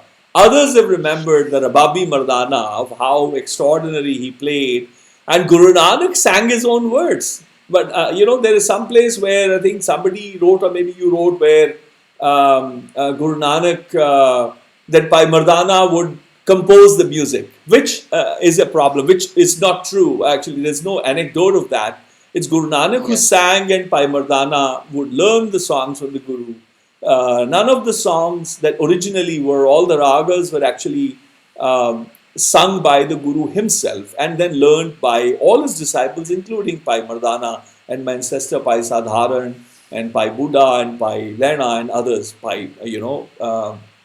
etc. But the idea that the Sikhs were singing, including Bhai Mardana, that I thought was very unique. And then the placement of your poetic liberty, if I may. The term Vaheguru, for example, doesn't occur at that time, but you place that word here. Tell us about this section, Well, the fire can't drown it. That's directly from Guru Arjan Dev Ji Shabad, Gur ka Shabad base ji na le, jal nahi doobe, taskar nahi leve, bhai na saake jale. This is from there, from there. But what you're talking about, the singing. That's why I called it the singing Guru. Because what started this whole thing off was Guru Nanak must have sung, and what did his voice sound like? He's a tadi. Guru Nanak is a tadi, and he calls himself one. Tadi vekar kare laya. And he's so that was the initial seed in my mind that got me started off on this book, and the Rabab plays a very important part in this book, and you know all about Rababs. You've constructed them. The one who had the curse to revive it. Yes. It's a curse. I don't call it a boon, because I wish it had never died. And our darling Punjab police has destroyed the Rabab I was making for Guru Nanak and Bhai Mardana. But that's a story. That's another story. Yeah. It's horrible. And it's hard to see hukam in that. No. It's hukam. That's what I'm saying. I am the meta handa hai na Rab nu. Rab, ishq hi karda mere naal. Main bhi karda thoda. और मैनू इन्नियां दातां दिंदा है, फिर मेरे कोल आन के vary बन के आंदा है जी, ते ओ तबाह भी करदा फिर, और फिर वो देखदा है कि हुण हाउ विल आई रिस्पॉन्ड, कि मैं अख मारांगा ते जिहड़े पुलिस वाले ने उन्हां दियां हड्डियां भी चूर हो के किते पईयां होणगीਆਂ कि नहीं। सो ਉਹ फिर भाई बलदीप सिंह कहदा यार आई एम ए मारगी, I have to drink the poison myself. It's okay. कि भी मैं किवे हुक्म दी उल्लंघना करा, मैं सजा नहीं दे सकता, कानून जे है को दवे आपे दवे, पर मैं जे किसी ने परंपरा मारी है तो मैं किसी नू नहीं मार सकता। ये गहना मैनू बाबे नानक ने कंगन पाया है ना। सो ओ जे मैं एक आम जानवर वांगू जे मैं जे व्यवहार करांगा तो कौन बचिया फिर, जड़ा इश्क हंडावे, जड़ा इश्क दा जंग खेडे है जी। So, जी मेरे बत्थे थे, but 23 cops are pulling and pushing me, 22 or 3, and one of them told me afterwards that they were all shocked. Baba kinda, they derogatorily they called me a Baba. They said, oh, this guy doesn't anger. I mean, the more we abused him, the more he bloomed, the more he laughed. He was like literally mocking us. We threatened that we will hang you upside down and we'll beat you to pulp. Then he joked and he says, yeah, I've heard, but you would have never seen someone like me being beaten to pulp. Let's see what you're capable of and what am I capable of. They said, hey, we've never seen somebody not tremble and buckle, whose knees wouldn't buckle. But the point I'm making is that when I say that Karta, Parmeshwara, or the way the hukum is, dukh comes, sukha comes. Pleasure and joys come, sorrows and difficult moments come, and if you are taught by the Baba, you're taught to be unfazed, to see the tsunami of joy and sorrow, but you to surf without falling. And if it's a tsunami of sorrow and sadness and unfortune or misfortune, you're still to be, you're not to recognize sukh dukh do sam kar jana hai. Jogi kahi hai. Guru Nanak says, in fact, he would love this one from my granduncles, Bhai Baldeep Singh. It goes, it talks of who is a jogi, like I mentioned about who's a true mullah, who's a kaji, who's a pandit, who's a, jogi jati. He is talking about the jogis. Let's see.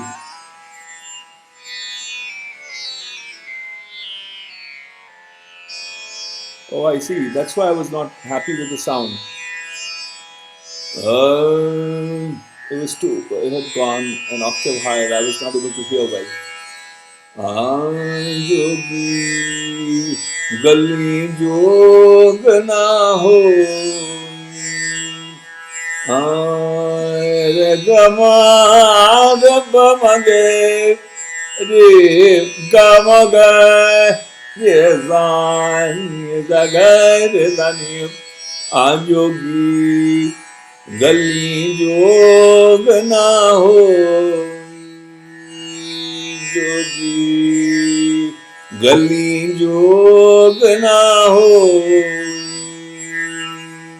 ek drishti kar samsar jane jogi kahiya soi. Now ek hi drishti kar samsar jane, difficult.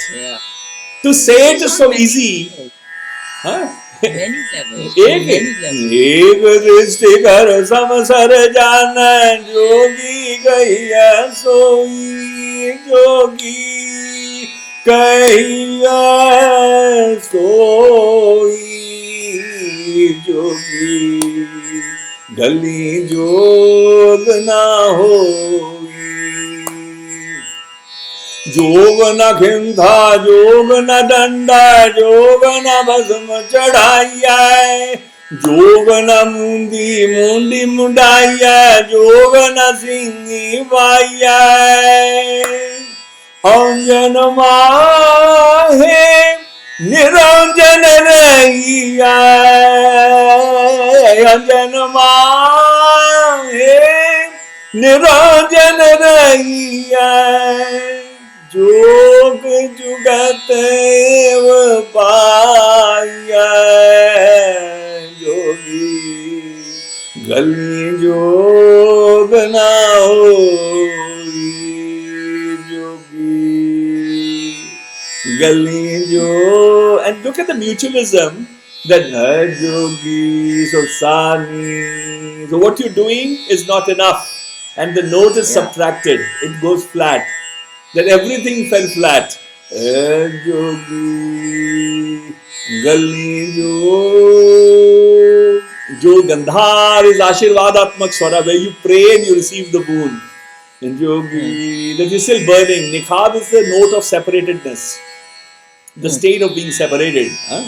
Yogi, Gali Jog na hoy, Yogi. I mean, it's a composition again, an old one, where the idea of uh, accepting Sukh Dukh. As Guru Tegh Bahadur so beautifully says, कि जो नर दुख में दुख नहीं मानना है, सुख सने और बह नहीं झांका है, कंचन माटी मानना है, न निंदा न है उस्तति झांका है, लोभ मोह अवमाना, हर्ष सोगते रहे न्यारो न है मान अपमाना. It's easy to BS about. It's easy to read and remember a few lines, but to live them. When a tsunami comes calling, when a storm comes calling, are you rooted or not? And that's where people said, on a light note. I mean, I don't know. I didn't need to glorify, but one of the top anchors, I don't want to name this guy, who's to be always spewing venom. If it were up to him, he would have India and Pakistan at war before I would blink the next. He was taken by the cops. The same cop from Punjab called me. He says, "See, you used to go on this show and debate, and you called this guy a coward once." He says, "This time we've seen 23 cops surround and pull and push you and abuse you." And they even took all the recordings. Every two of your students who were taking the videos were put in the cell before they came after you. He says, but now we see the difference in the distance between how you dealt when they all surprised and attacked you. Point I'm making is, it's again, as I said, it's not about me. It's about the teachings, about the vahan, the bohit, the boat that you mentioned earlier. That the Guru has provided that boat. But if we take it, it teaches you how to negotiate with that idea of life, of what life brings and how one is to be unfazed. Jaise jal mein kamal ale, anjan mahe niranjan rahi hai. Anjan, in this composition, he talks about anjan mahe niranjan rahi hai, jog jugat eva pai hai. It's the hardest thing to do. It's not easy, because asi dol janne, it's we are humans, and I find great comfort in knowing that Guru Nanak also has many shabads in which he's very human, and that for example, he. When in his Shabad where he says, Dhanak Roop Raha Kartar Fahe Surat Maluki Ves. When he says, the wild dogs of greed are with me. In the early morning they howl into the wind. Falsehood is my dagger. He's singing this Shabad when, Mardana and Guru Nanak are going to see, say, Sheikh Sajjan, who's a criminal, and Mardana says, I'm very afraid, I don't want to go, and so Guru Nanak, he says, Baba says, even I'm afraid, even I'm,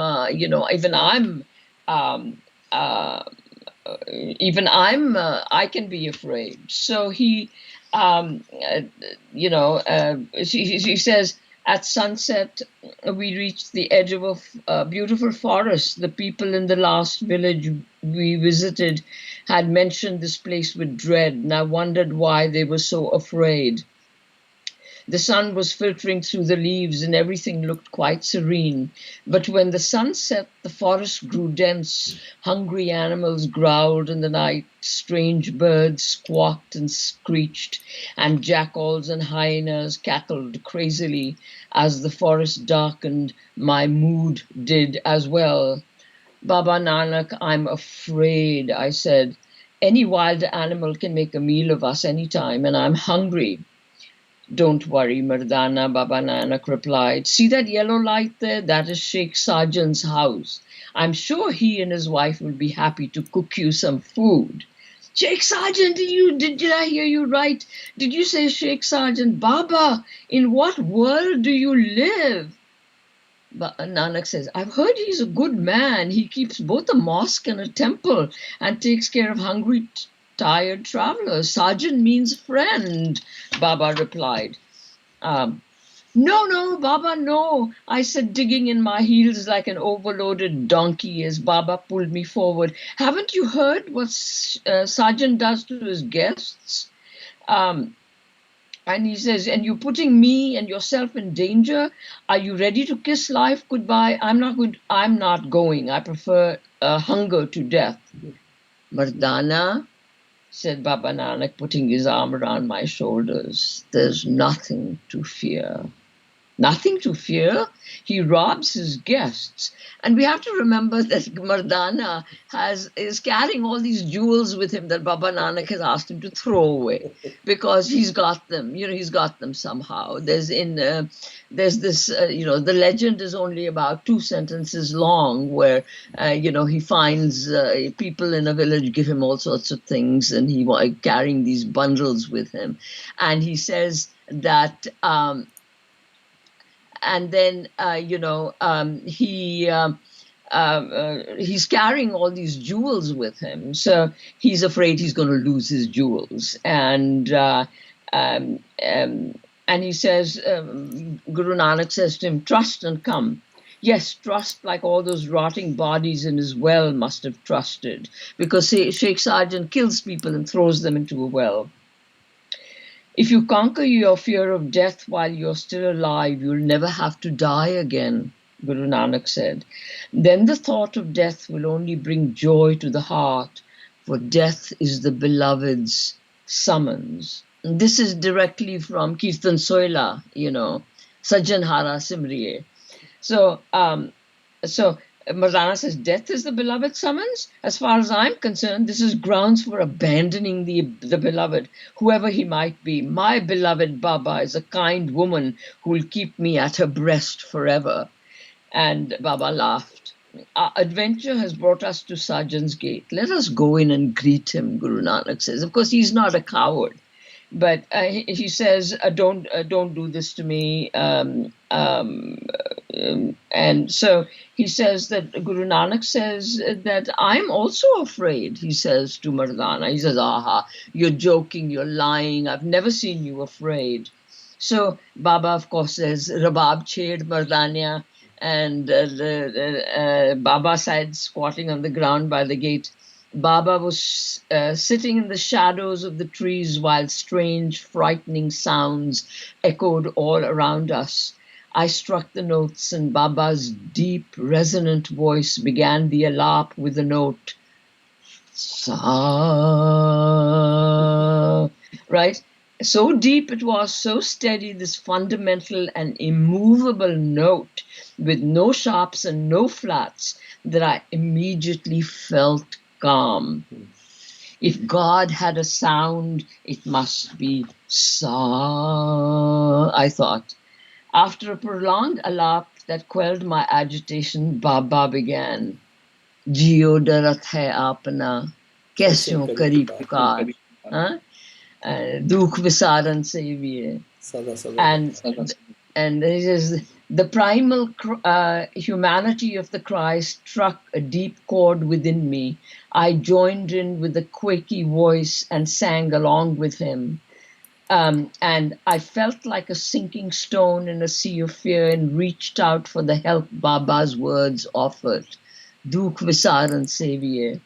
His notes, his music, and his deep, resonant voice were like a boat. I climbed aboard unto safety. Soon the turmoil in my soul ceased with the rhythmic breathing the song demanded.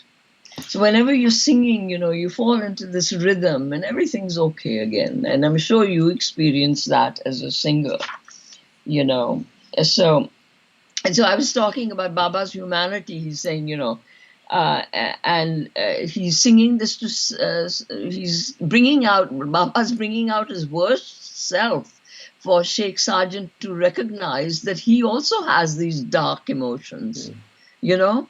He also has these dark emotions, and so, and Mardana says when he was singing this, you know, Dhanak Roop Raha Kartar.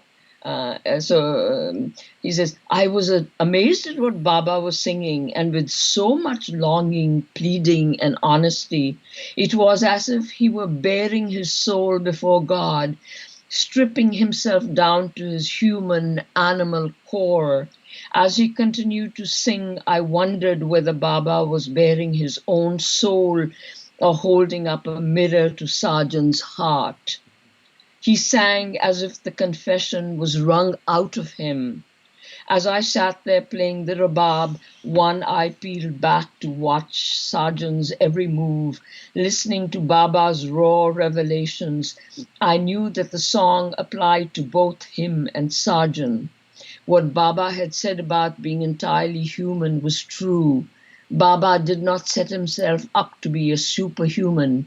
He too contained all the darkness the human heart is heir to, but he had transformed himself into what a human could become. He was aware and conscious of the teeming shadows of his own animal human soul, and he had transcended them with the help of his beloved. I saw how he had made a ladder from the sound of God's name and climbed out of his own darkness.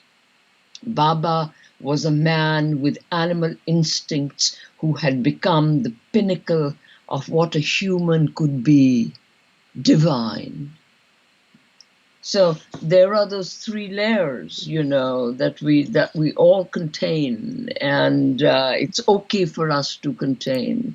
But it's not okay for us to stay there, you know, not okay for Mardana to stay in the goat pen, for example, you know, but, and he does. At the end of the book, he becomes a human, and then at the end of the second book, he becomes divine. So there's a catch here, which is the Dadrishtant aspect, which goes beyond the idea, which I thought will be interesting, where you've mentioned about Baba, when when Baba sings many of these. Karga tu mamane manamat namadana palayan sache sabad zamane hum papi. You know, he says, hum papi.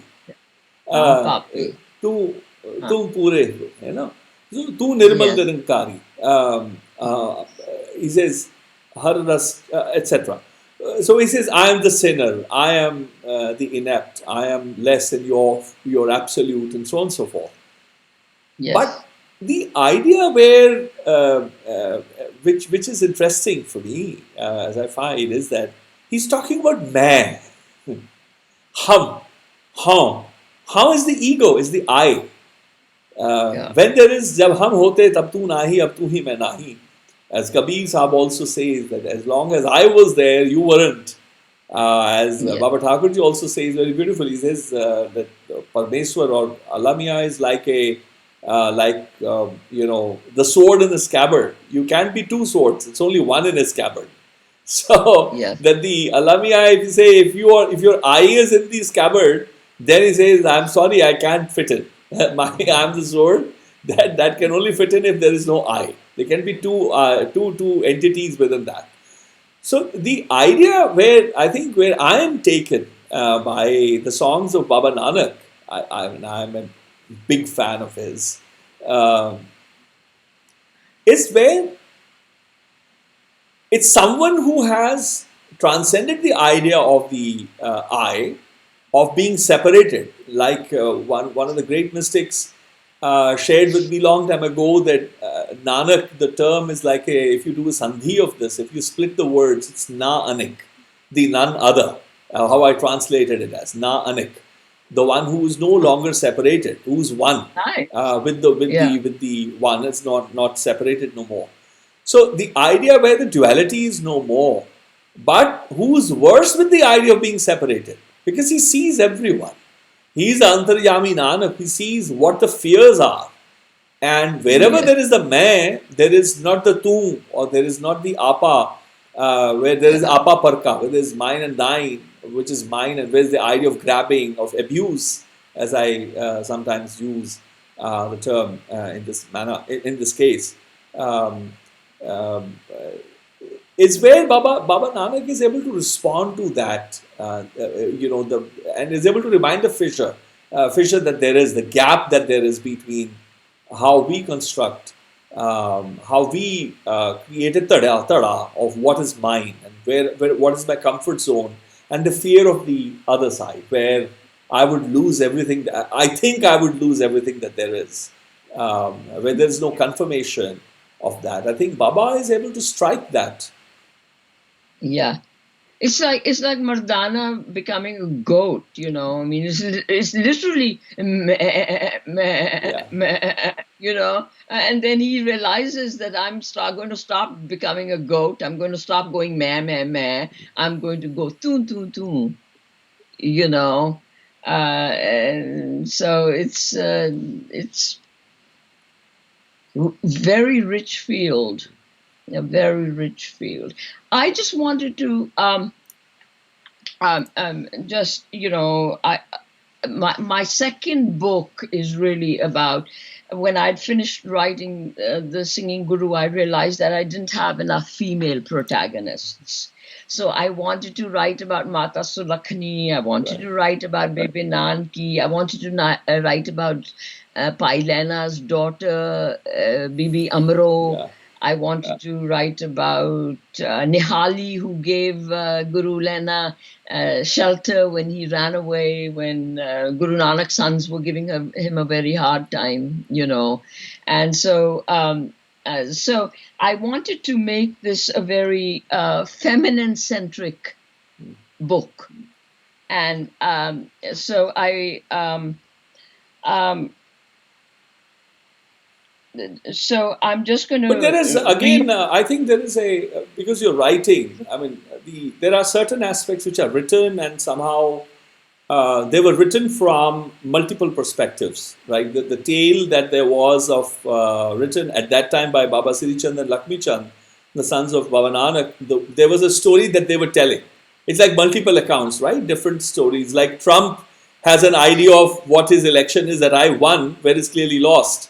So whereas the other narrative is there. So when Bhai Buddha ji and Bhai Kamla and others, when the Sikhs decide eventually that they are all going to align themselves with Guru Angad, and they went in search of Guru Angad in Khadur. The hut,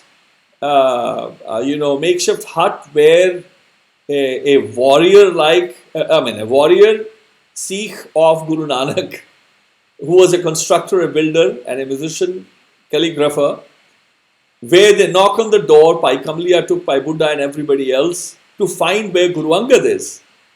That's my ancestor Bhai Sadharan again.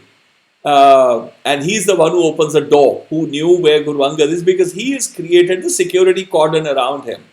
So the story of how we the Sikhs remember is that Guru Nanak, after anointing or abdicating the Guru Gaddi to Guru Angad, when he renames, after anointing Pai Lena as the second Guru, his successor, he calls him as Ang, and he's known as Guru Angad. He's sent to Khadur by Guru Nanak himself. So he did not go after Guru Nanak, and the Dharamsal, which is in Kartarpur, the very famous Kartarpur, which is on the border, the Dharamsal there was, the caretaker was Bhai Sadharan. Until Baba Siri Chand, after the passing of Guru Nanak, laid claim that this is my property. So Bhai Sadharan had all the means to resist, but he didn't want to challenge, because truly, it was literally his property, because his father has, the land and everything belonged to Baba Nanak. He leaves Kartarpur and goes to Khadur and informs and updates Guru Angad, his classmate, but now his guru, about what all has transpired. And because Baba Siri Chand and Lakshmi Chand's followers, those who believed them, like the death threats you have, the Wisconsin governor and others as well, even the Secretary of State of Georgia has been receiving death threats in spite of the fact that he is Republican. So there, the followers who believed in Baba Siri Chand's tale that I am the rightful heir to Guru Nanak because I am the eldest son, so everything belongs to me. The gaddi belongs to me, the properties belong to me. His followers were obviously wanting to, they had given death threats to towards Guru Angad. They knew that if we just remove him, we kill him, then there is no dispute, there is no claimant to the gaddi of Guru Nanak. And it is my ancestor Bhai Sadharan who laid the security cordon. So that's the other story which is not generally known, which is unfortunate, but there are tales. For example, one Janam Sakhi exists which tells, and not my family tale, which tells Bhai Buddha and Bhai Kamla knocking on the door and Bhai Sadharan opening the door. And that night he says, I'm glad to see you, because he knew he's a warrior, he's a strategy guy. He sees that the Sangat has decided with whom they will go. That they will not follow Baba Siri Chand's claims and accept him as the second teacher after Guru Nanak. That they've all decided we'll go and bow our head in front of that student of Guru Nanak, in front of whom Guru Nanak himself placed his own head before he left, before it was time. So that's the actual Gursikh tale. So I just wanted to update you on that. That's good. That's good. I had, in my second book, it's when he's in Khadur, he's kind of like locked himself away. It is because it is not that. Yeah, he didn't have to lock himself, because anybody wanted to break, locks can be broken. The security cordon is laid by Bhai Sadharan, by his classmate. And only he knew where Guru Angad is. Nobody else knew. Yeah. In my book, towards the end, Bhai Buddha goes to get Guru Angad, and he says, it just happened this way. He goes into into the courtry that Guru Angad is sitting in, and he says, that Shabad that he'd said, this aage mar chaliye, better to die before the one you love dies, and so he's kind of depressed that Guru Nanak has passed on. And Bhai Buddha looks at him, and this just happened while I was writing, and I didn't want to take it away because it just happened. So Bhai Buddha says, "You miss Guru Nanak? You fool, you are Nanak." It just surprised me that Bhai Buddha would say that. No, he wouldn't. That's what we know as fiction. He would never say, because Guru Nanak, Bhai Lena, you see, and Bhai Sadharan were two leading, the greatest disciples of Guru Nanak are known as that. Bhai Sadharan, my ancestor, would weave the cloth and spin the thread and weave the cloth. Even many Janam Sakhis note it down. The two chadras that Guru Nanak wore, one up and one down, lower body. And Bhai Sadharan would only wash. His personal belongings, he would only dine at Bhai Sadharan's place.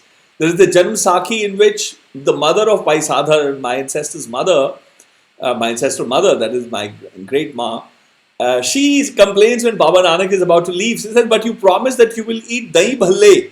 Imagine an old Janam Sakhi talks of dahi bhalle, that you promised that I am to cook for you. He says that, I'll in a few weeks, the death anniversary of Sadharan's father is going to come, and I promise you I'll come then. That intimate exchange is also recorded because I had some of my interns look up everything that is there in the name of Bhai Sadharan. And when Guru Nanak, of course, is with Bhai Lena, who's then Guru Angad, he is one as Nanak. He is not the one who would, defies logic that he would at all be depressed. Longing is Yeah. there, craving is there of the of the Vichra, of the Prabhu Yeah. Parmeswara. The Word, fact that if by Buddha, as much as we know in our family, in our school of learning, as only perhaps the only school of learning that still lives by Buddha's family. I know the family, the descendants, but they don't have the original singing as we all sang when Pai Buddha and Pai Kamli and all other Sikhs came and knocked on the doors of Pai Sadharan. He said, I'm sorry you've come, wonderful, I'm glad that it seems that you've decided, but I will listen to your story. It's evening and it's my time to sing. So that Janam Sakhi which I'm referring, they all sing. Pai Sadharan says it's my time to sing. And that night he hears them, listens to them, he's convinced with the idea that there's no malice, that they're not here they don't pose any threat, that they've decided, the Sangat has decided that they will go with where Guru Nanak bowed his head and not with Baba Sirichand. It's a very strategic meeting. And in the morning it is Asadiwar time. He says now it's Asadiwar. The Janam Sakhi records that all of them, Pai Sadharan, Pai Buddha, Pai Kamli and everybody sang Asadiwar together. And then after that they go to Pai, that night is when Pai Sadharan, after vetting them, seeing, is where he tells where Guru Angad is. So that is very, very important where you look at, I mean, once Guru Nanak's choice is made, that person will not be called a fool by Pai Buddha. Because who knew Pai Lena, he knew everybody. Pai Buddha at that time is not the great Buddha. Pai Buddha, he's yet to gain that fame. He gains in stature much later at the time of Guru Ramdas, Guru Arjan. Until then, he's one of the other Sikhs who studied from Guru Nanak. We somehow lose that sense of time, that who are the important, like Bauli, the third Guru, when Guru Angad abdicates his throne to Guru Amar Das, Bauli Sahib is constructed by my ancestor Pai Sadharan. And Khan Singh Nabha notes the 84th step, which is submerged, is handcrafted and sculpted by Pai Sadharan for the third Guru, whose humility is so, Guru Amar Das is so struck by his humility that he exchanges the turban, makes him his brother, calls him his Bhai. That's what we call Bhaikes of Guru Amar Das. Yeah. And calls him a Sant Sadharan and gives him one of the Manji Seva. 22 of Manjis are there. That he had such humility that he did not have that ego, the arrogance that, this guy is, what is this Guru Amar Das? He is my classmate, Pailena's disciple. I am so and so. No, he was taken by the humility of Pai Sadharan, whom he made a turban exchange, Pagavatpara. He exchanged his turbans, called him his brother. Pai nowadays are known as, the Ragis and Granthis. At that time, Pai was a title where it was, the Sikhs who were given the title, who could call Gurus as Pai. They were not just Pais of the people. They were the Pais and Pans of the Gurus, or whoever was the Guru. That was the greatest title that was given by the Gurus. So there are some of the stories where the core Sikhs who were not from the colonized realms, who still had the living traditions, they know some of these narratives differently than what are generally known. I thought, because we are talking, I thought I must share with you as well, so that it is not recorded later that I heard that story and did not share with you when I should have. So I thought I'll just share that note with you. Yeah. Well, thank you. That's instructive. I just wanted to read a little bit more. It would be fantastic. Yeah, from this, the women part, I think that's a fantastic one in the second book. Why don't you share some of these from Mata Sulakhani, Baby Nanki, and the daughter of Guru Angad as well. That would be beautiful.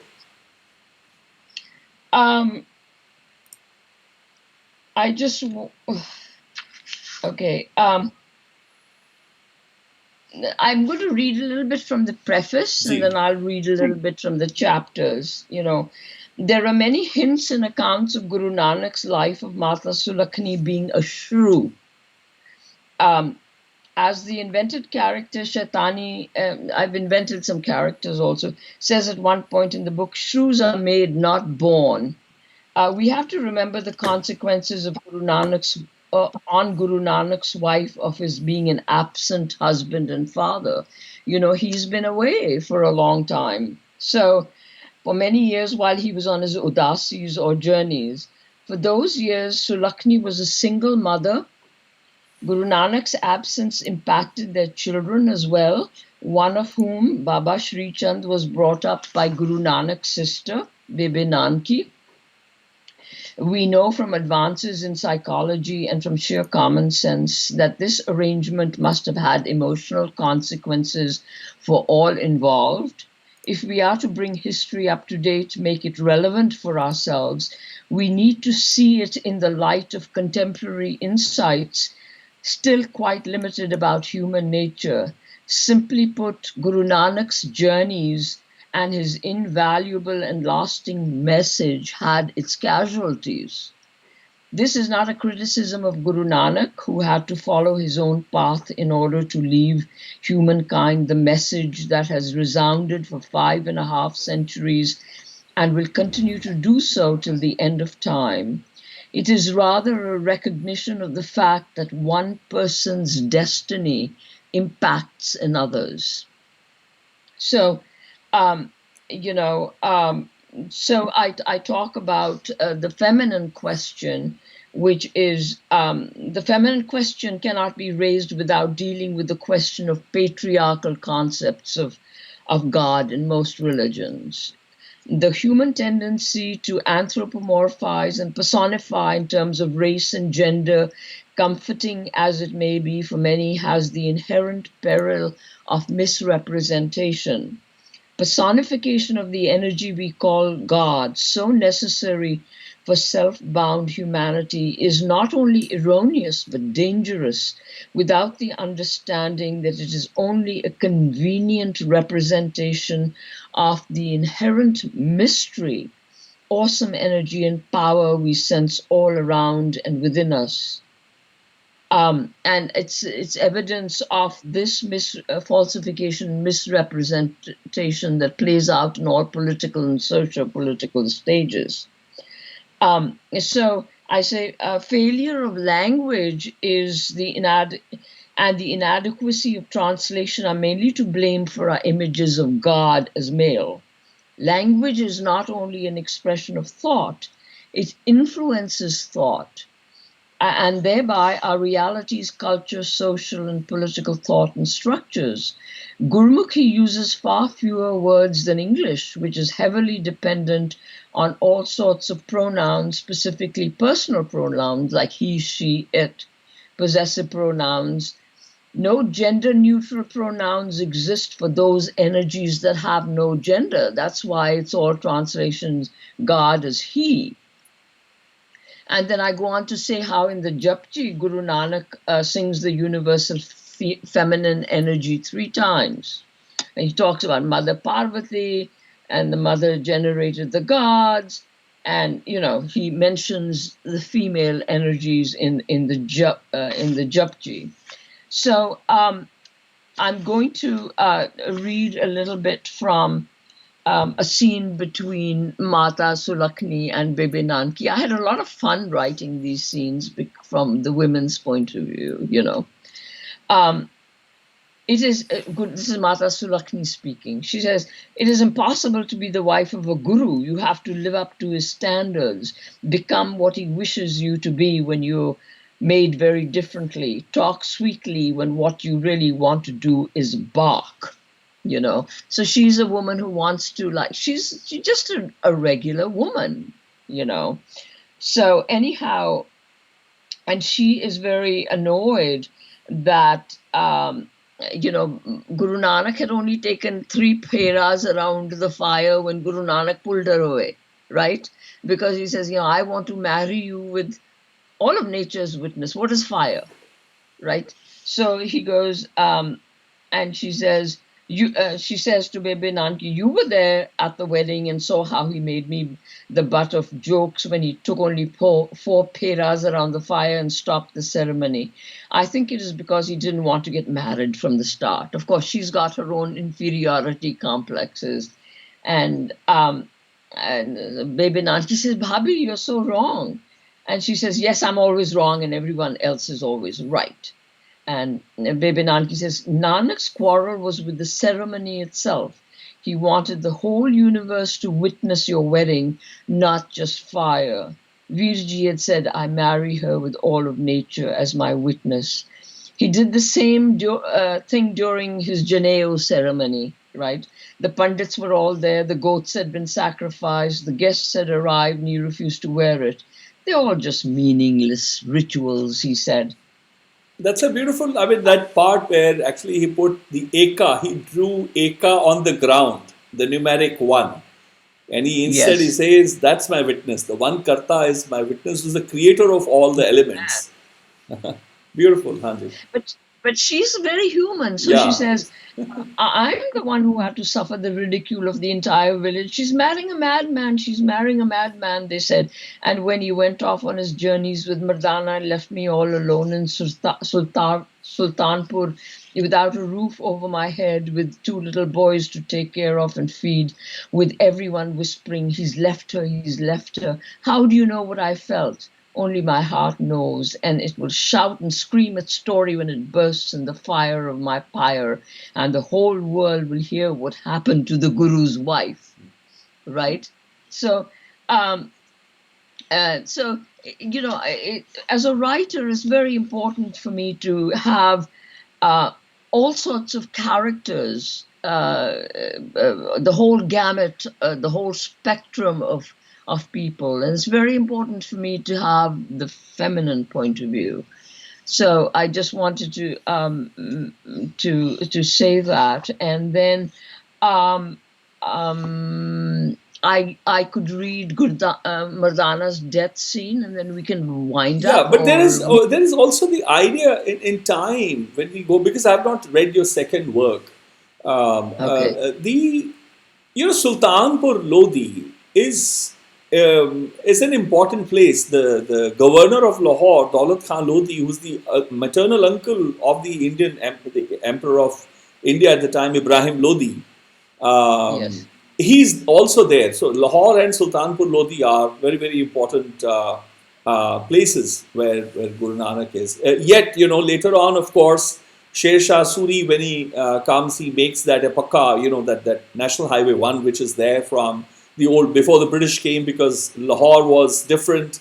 British made it differently from Philor straight into Jalandhar, the military cantonment that they built on the border at the time. But Sultanpur Lodi was a place which was like full of travelers. So the idea of travel, the mortality rate, men died young. The storytellers were women. The music, for example, was passed on by women. Knowledge at times was passed on by women. They are the ones who were the repositories of knowledge, of familial, and all the husbands did. And until my great-grandfather's time, I mean, the greatest storyteller, even my grandmother, is 1900 born. The narratives that she brought from her mother-in-law, Bibi Atar Kaur, are extraordinary. My granduncles didn't know the stories.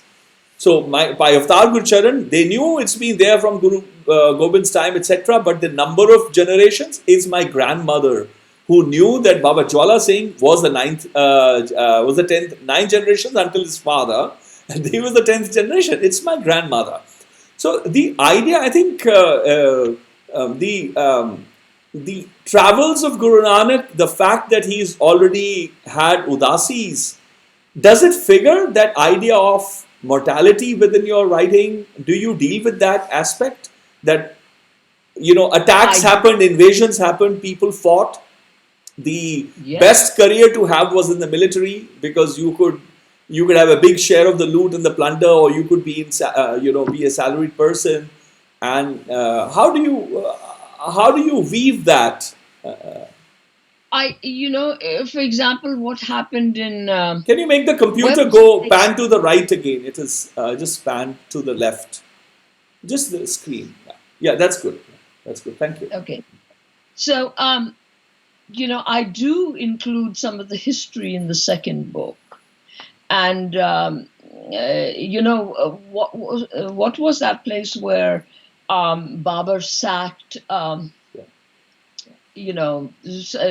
When Guru Nanak sings, Sadpur, I think.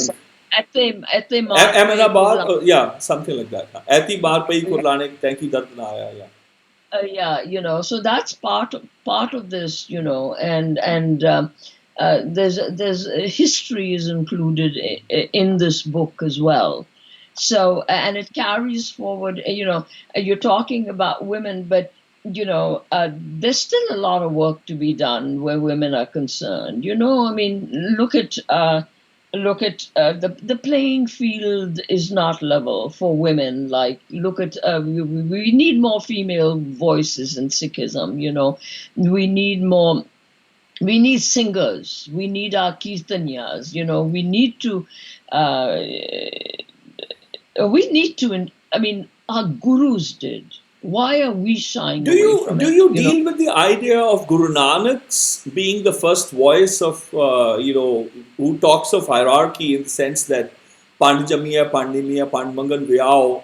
Are you able to weave the fact that Guru Nanak would have dealt with his wife differently, with his sister differently, because he saw women differently? Well, he, as far as, you see, the way I look at it is Mata Sulakni was impacted by the fact that Guru Nanak left. And, there was a time when their wedding broke. If you read Macauliffe's book, Well, Macauliffe, I would not even take with a pinch of salt. He has many problems. But anyway, go ahead. As a writer and as a storyteller, I find his book, very, full of information. Yeah, but that's the great storytellers do. When they want to plant a seed of doubt, they will give you a million roses and plant a virus in a very, very. They will very strategically place or locate the virus in between. I don't see him as negating the gurus in any way. Oh, he wouldn't, because then the book would be outrightly rejected. The way Macauliffe, the way he was used, I don't want to go there, but anyway, go ahead.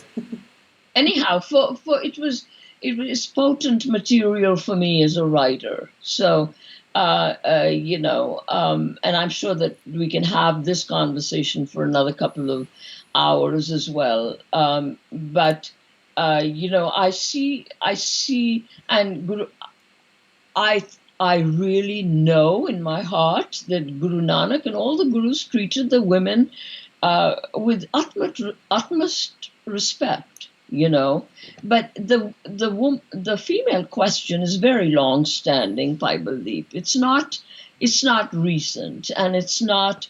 And I'm sure it's impacted women over the years as well. Like? So, so I see her as impacted. Bebe Nanki, on the other hand, in my book is as saintly as Guru Nanak, as is Bebe Amro, So, so I needed to make this more female centric. Needed to make this book a more female centric, and I'm glad I did. How do you see how do you respond to, for example, talking of women, when people say that how is it that there were only 10 men gurus and there were no women as gurus?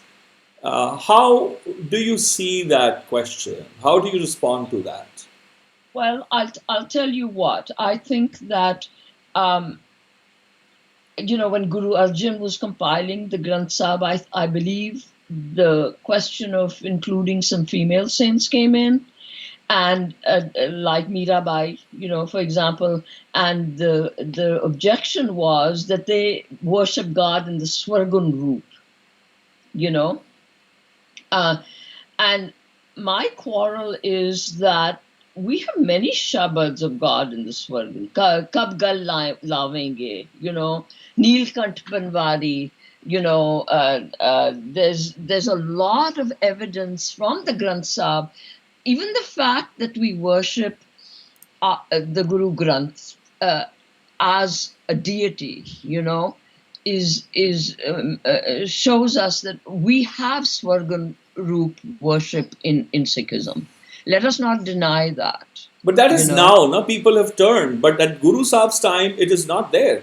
For example, some of these attributes are how Ram, for example, is Ram for you the Dasrath Putra Ram, which is not. Ram is the Aprabhamsh of Ramayya. Sham is originally the Aprabhamsh of Samiya. Janka means Sajan has Samiya. Hari is Aprabhamsh of Hariya. Neel, Kant, Neel, the idea of Banwari, these original, before they're appropriated for the Vaishnav, Sakat and Shaiva traditions, the terms which are like many people even consider Guru Nanak as Nirankar, born, incarnate, when he himself is saying that Parmeshwar doesn't incarnate. The blessings can occur, they can be oneness, the duality can cease to exist, it can be full enlightenment that you gain, but you do not cease to be a human. That Kartapur Parmeshwar doesn't need to be incarnate to take, the Kartapur who is the creator of forms out of nothingness, doesn't need a womb to be born. So, there's nowhere where the Sargun and the way Mirabai's one composition was added, but Guru Arjan himself was the one who even considered one composition of of Mirabai. But then because it still was within the realm of the Sargun aspect, where the devotion is one, but it has to tell a story of enlightenment. It should be, a Vani is something that must be able to, even if it is one, that means, or what I mean to say is that if you have the entire Guru Granth is okay, but if you had only one Shabad, it should be able to emancipate you from, or transform you from a crow to a swan. That is the requisite that was there, where it had to have the Guru Tat in it, that a composition must have the key, must be able to provide the key. It is not just about devotion. It is not just about a eulogy. It is not just a praise. There has to be one Shabad, must be complete in itself, must be an embodiment of the entire Granth, or the Guru Granth, or the Guru Vani as it is. Well, this is a long discussion, and I don't really want to go there. Of course. I'm not. It's not even a fault, because Guru Arjan is one of my favorite gurus. I mean, when you think about my favorite shabads, also by Guru Arjan, but given all of that, I think that we can make some amends now, by allowing women to sing in Harmandir Sahib. Why not? Of course, that's it. I mean, they were never disallowed. I mean, they were, in the sense that Bani, etc., was never not allowed or disallowed. But I'm talking still about the Vani. To come back, that the idea, for me, I've tried to look for Vani by women at the times of Guru Arjan Dev, that means which was written until the times of Guru Arjan Dev, for him to be able to consider. Then to be at the times of Guru Gobind Singh, who added, for example, Guru Tegh Bahadur's Vani to the original Adi Granth, and abdicated his Gurudam or Guruship or Guru Gaddi to the Granth Sahib and called it, he said Guru Manyo Granth. The Granth has the Guru. But then he abdicates his Gaddi in two. It is the Khalsa Mero Satguru Pura. He gives the Guru Panth and the Guru Granth. There are two Gurus. Or it's a complete Guru is both of them together. That means a Khalsa without the Guru Granth is useless, is nothing, as we see. People who have no idea about Bani, they are doing everything that the Khalsa would never do. And the Guru Granth without a Guru Panth is also just a book. Right? Anybody, they would know what it is. Both are required. So Vani and the Bana both are required in that sense. The other aspect is one that I don't know which other women are there who would be like Bhagat Ramanand. He has only one or two compositions in the Guru Granth Sahib. Not very many, although he's written so much. Compositions until his compositions, until he was fully enlightened, were something which were not considered by Guru Nanak and Bhagat Ramanand, Yeah. that, Yes. whom Bhagat Kabir and Ravidas accepted as their guru. But until his late age, he refused to accept Kabir, and because he was an orthodox Brahmin coming from the south, he did not want to have anything to didn't allow Kabir and Ravidas, because one was a cobbler, Ravidas, and the other was a weaver. They were low caste, and he was a Uchchikoti Brahmin. But then in the end, when he is enlightened, he sings Katajai Are Ghar Lago Rang Mera Chit Na Halai Man Bhayo Pang. That is included in Gurbani. The other is Shah Hussain, for example. There were other Sufis, and some accusation comes, oh, Shah Hussain, some of them, because they were gay. So that's why Guru Arjan was not a, these are again where you see, when you look at Shah Hussein's great poetry, but it doesn't go to where Baba Sheikh Farid is, for example, or Kabir is. It doesn't go there. It's great poetry, but it's just a shade away from the requisite that was kept. It was not that if Guru Nanak could do something which had never been done before, is to abdicate his Guru Gaddi to a student of his and not to his own son. Yes. He would have done it to a woman if there was one. It was not a variety show. This, I think, people do miss, that it is about capability. If there was a woman who was capable, would have been granted that. There was no question of capability. The question of capability only arises when the playing field is level. So I think that to shine contemporary light on the past is not a very useful thing to do, but I think that from the moment of speaking, that there has to be an awareness that the playing field is not level, and that it has to be leveled from now on in, at every moment of speaking. And I think that is absolutely essential.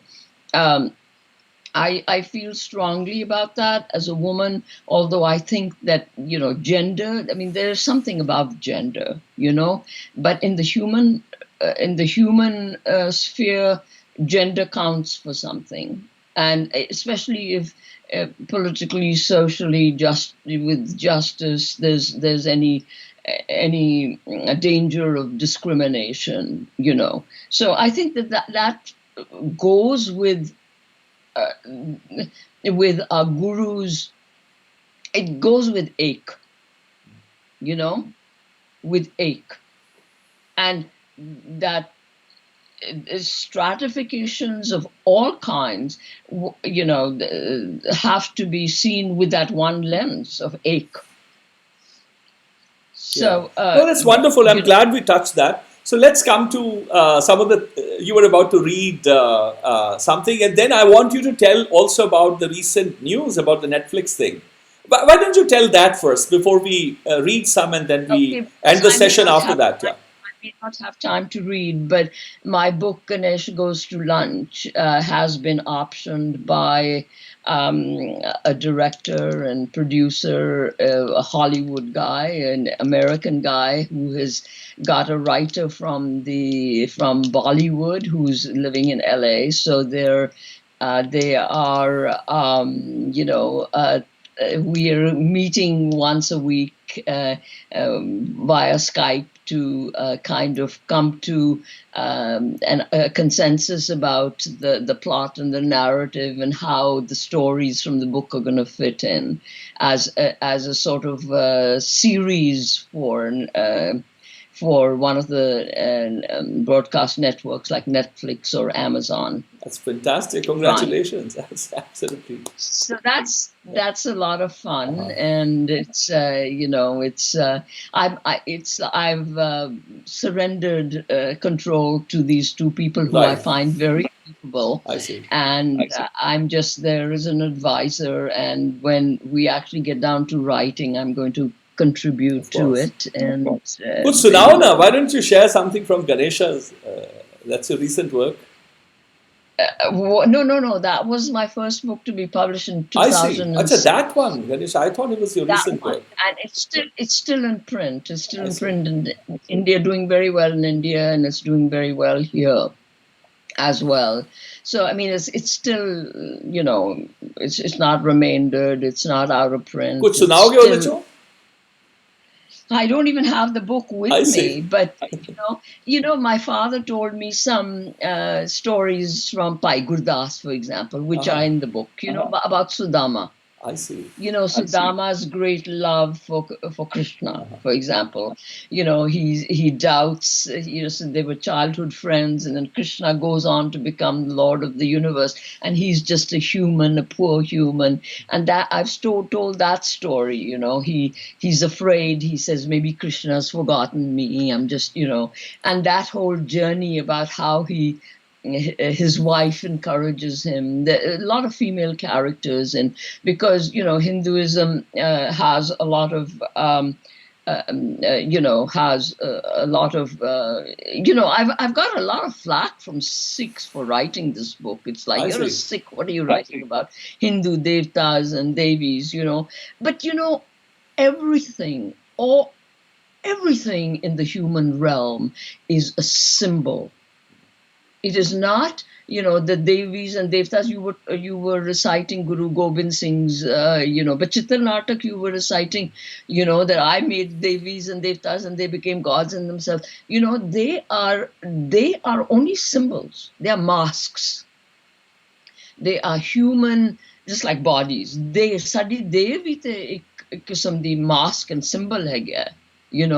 But they are symbols of an energy, of a very divine energy. So, I believe that you can arrive at this energy called God through any religion. You can arrive through Hinduism if you don't get into Hindutva, or in its pure form. The Vedas are a part of, the Vedas are mentioned so many times in Gurbani, So these are stories from the Purans, the Mahabharata. They're from the Ramayana. They're stories I've heard orally that people have told me. In India, it is sold as Ganesha Goes to Lunch, and also Classics of Mystic India. So it's the same book. That's fantastic. And they're thinking about having a Sikh in it also. A truck driver with a big dadi. maybe I can be the driver. I'm an ex-pilot. Maybe you could be the driver. You could be a crazy. Yes. Oh, yeah. Who's? Oh, yeah. Yeah. I'm a ruthless driver. All right. I know you travel a lot.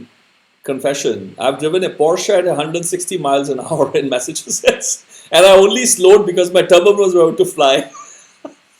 It was open. I forgot to close the lid. I'm kidding, but of course it'll be fun. I'm glad to hear that. Yeah, that this is gonna be on Netflix. Fantastic news. It's going to take a while. It's going to take a while, but the process has started, and it's an interesting medium for me to think about. In terms of how it's adapted for the screen. So let's see what happens. That's absolutely. By the way, before but you have to read some part. I interrupted you because I was, I'll feel bad about it, because I just wanted to share some of the thoughts from the second work. Many people have joined in. Thank you all for keeping up with us. Someone from your Chandigarh days, Ramanjeet, the actor, says, a warm hello, dear Kamla Ji. So good to see you after decades. You look as wonderful as, or even more than when I saw you for the first time. That's that moi thing. I mean, all these lies girls tell to each other. And at the final rehearsal of your play, Hate Vagde Darya, my first production with Neelamji, and I still remember the fate that you showed in a teenager like me. The moment has stayed with me till now. So that's a note from your old buddy, Ramanjeet Kaur. Great. Hello, Ramanjeet. Good to hear from you. Wish you well. And Poonam Ayub from Islamabad says the all-encompassing inclusivity of Nanak's teachings are the most marked factor of the belief system laid out in the Guru Granth Sahib. Um, that's also very, very beautiful. Then there are many. I mean, there's so many comments. Thank you all for. There's some Nenspreet. She's calling you Masi. So one Yes, note that's from your. yes. She says, "Oh, you're wonderful." She's lying. She says, "I'm lying that you're wonderful." She Uh, said that I'm lying that you're a beautiful soul, and then she says, "I'm lying and I'm telling the third untruth that it's always a pleasure to listen to you." So she says, "I'm saying three lies to you." It's great. It's good to hear from her. And many, I mean, if I take, it'll take me a few ages to read all the comments. But thank you. I mean, all Ramanjeet Kaur from Chandigarh, Ramneek Kaur, sorry, from Chandigarh, Dr. Ramneek Kaur, Sat Shri Akal, Bhai Sahib ji, regards to Kamla Kapur ji, loved her book, The Singing Guru. I think I'd passed on. She'd read from, I'd given her one copy from the books that I had. Sunita Sethi is saying the Sangam of Rag and Gurbani and the spiritual stimulation brought about by Kamla ji. So mesmerizing. That's beautiful. Thank you so much for that. And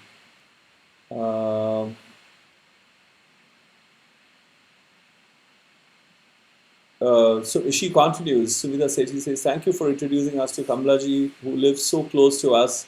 I have to find her and get signed copies of her books.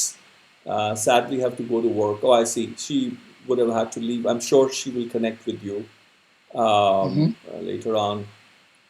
And Ramanjeet says, "Thank you, Kamla ji, for sharing these precious excerpts, and Bhai Baldeep ji for the heartfelt renditions. Thank you both for this tremendously thought-provoking, reflective, and enlightening discourse." Gursharan Kaur says, "Heard the Saki a couple of times, but first time in English." That's wonderful. In fact, everybody, you should all make a pledge that you take a few copies each, and you should gift these things to even people who don't know about Baba Nanak. These are very, very important, very well written. As I said earlier, that the way she weaves and the way she stretches the idea of a day of Pai Mardana, that's beautiful. I mean, it's amazing. What a writer she is. I mean, I don't want to praise you in front of you. Look at that. I'm unable to. I'm loving it. I'm laughing it Haha, out. look at that. Dolly Braz says, "Amazing. Would love to read these books." Dolly Braz, that's lovely. Good to see you here. I'll put you in touch. Kamla is on Facebook as well. She doesn't use it much, but there's no harm in trying. Leave a message there. And she says, "Incredible, a great perspective." And Ramanjeet continues, says, "Dear Kamlaji, this is such an incredible contribution from you, the female perspective during Guru's times. Really looking forward to reading your book. There was this conversation earlier too during Kamla Bhasin ji's Baiṭhak about why the women of those times are not mentioned. You have addressed precisely that. And congratulates you for the Netflix thing." Lekha Bhagat says, "Fascinating samvad, so much to learn." And Anirudh Kapur says, "Great open discussion, love it fully." And symbols of very divine energy. Wow. This is some of the comments. I've just skimmed through that. My apologies to those I've not covered. The other aspect is that many people, for example, within the cities, I mean, who are, who lived away from the Gursikh pedagogical process, the indigenous pedagogical process, they are less versed about the female protagonists of the Guru times. But if you have undergone actual Santhya and learning, there is no way. Before Guru Nanak is spoken about, it is Mata Sulakhani. Before Guru Nanak is spoken about, it is Bebe Nanki. The stories of the mother of Guru Arjan, the daughter of Guru Amar Das, her sacrifice, her perseverance, her resilience, and the way the entire picture is the nail that goes through her feet, yet she is so dotingly giving, pouring water over her father who's taking a bath. The elderly Guru Amar Das is very old when he's the Guru. And when he sees, when the light, is there and he sees blood, and a lot of blood, and he says, I'll bless you, ask that you want. We don't have a tale of her saying that, I want to be the Guru. Her question is, how long? I mean, people who were there were so awed by the miracle, if I may use very carefully the word miracle, done by Guru Nanak to transform a student into a Guru, to make a student his own ang. It had never happened before. Hazrat Muhammad couldn't do, Christ, Krishna, Ram, none of them did. Moses, none of them did. Something that Guru Nanak did. Taking, what Guru Amar Das... Guru Angad did that. Exactly. No, but it's again that is already laid. No, it is Guru Nanak who first did it. They are following that model, for example. And Guru Amar Das is asked by his daughter, who's shown how elevated she has become. The pain that a massive nail has pierced through her, she did not even flinch, did not blink. She continued, and because her father is reciting Bani as he is slowly taking the bath, it's a meditation for him. And then he says, ask what you will. I'm about to, you've become so, that you've reached the state that you know pain and the joy as one. What did she ask? She says, if you insist, the second or third time her father asks, she says, well, what is the future of Gursikhi? And he flinches, he says, oh, that you must not ask. And she says, but you asked me to ask. So I asked, I want to know. So he is said to place his hand on her forehead. And she sees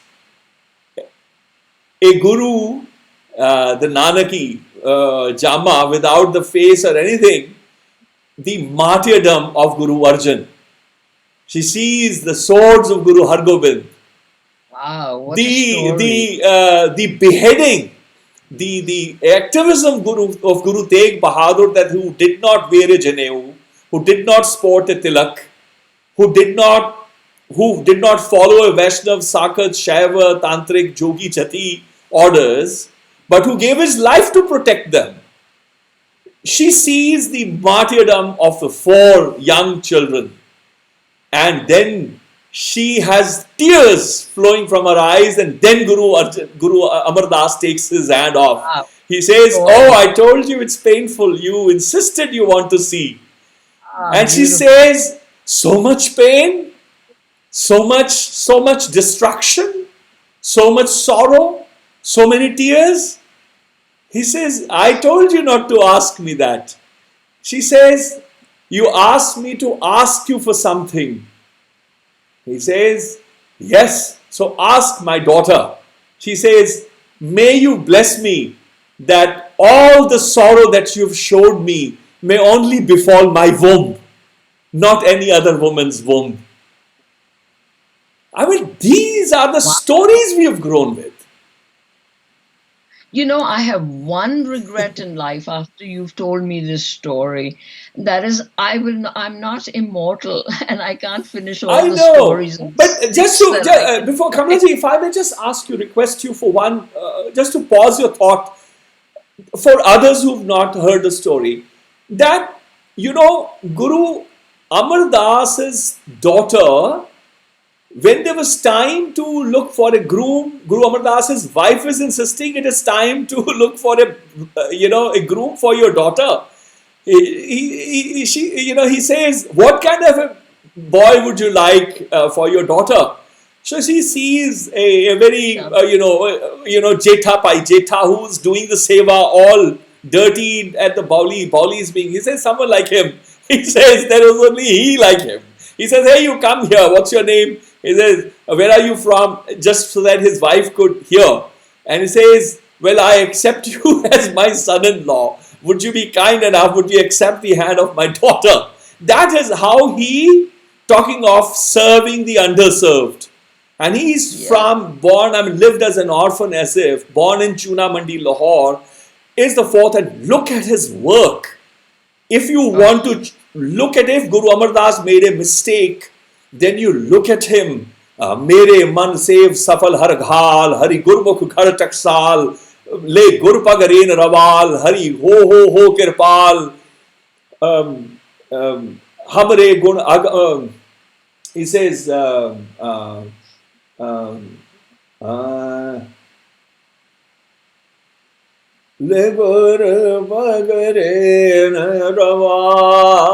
original of it.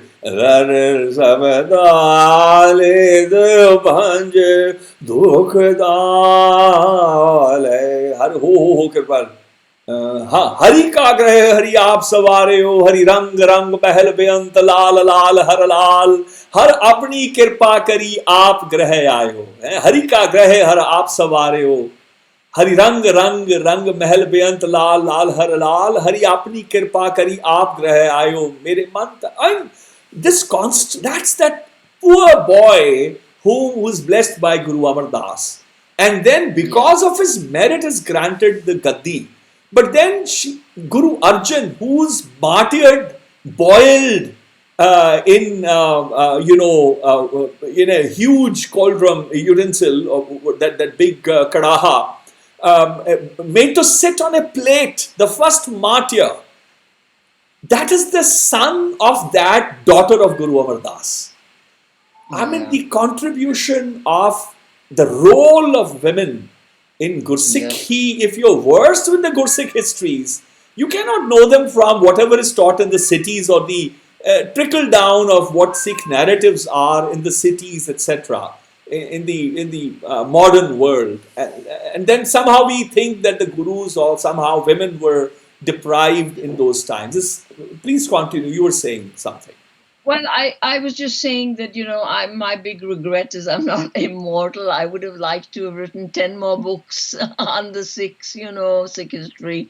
And I just want to put it out there to whoever may be listening, is if there are young people there, young women who would like to work with it, I would like to advise them to, I'd like to pass some of this on before it's my time to go. And, I had all 10 books sketched out in my head and notes on it. But, I don't know how much longer I have. I don't know how much time I have. But, it would be so good to see some young women just come up. And there's so many writers. Absolutely. I think so many writers. It's a beautiful idea. I would be so happy to just give away all these to congregate. seeds. Yeah, exactly. Seeds, seeds. There's so many stories yet to be told. So many stories just from our culture, just from Sikhism, we have a store. I told my husband Payson when I started writing these books, I said, I've hit the mother lode. This is the mother lode. It's the perfect combination of a story, a secular story, and spirituality, which for me is the greatest combination.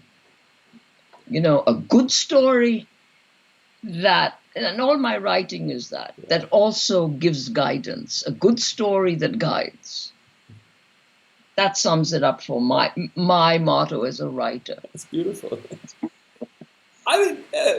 Talking of, this is a fantastic idea. I hope all the young gals of the day are listening and that you must get in touch. I think that's congregation, that sangat of, when I set up the foundation, Anād Foundation, it is basically Anādi, the one with no beginning, there are two Anādis in the Gursikh Marga.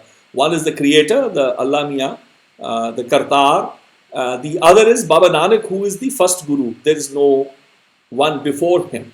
So the two Anādi. The purpose is to create a Rangli Sat, a place of convergence where the previous, where men and women who have had eventful decades and those who are bound to have a few eventful decades can get together and say some and hear some.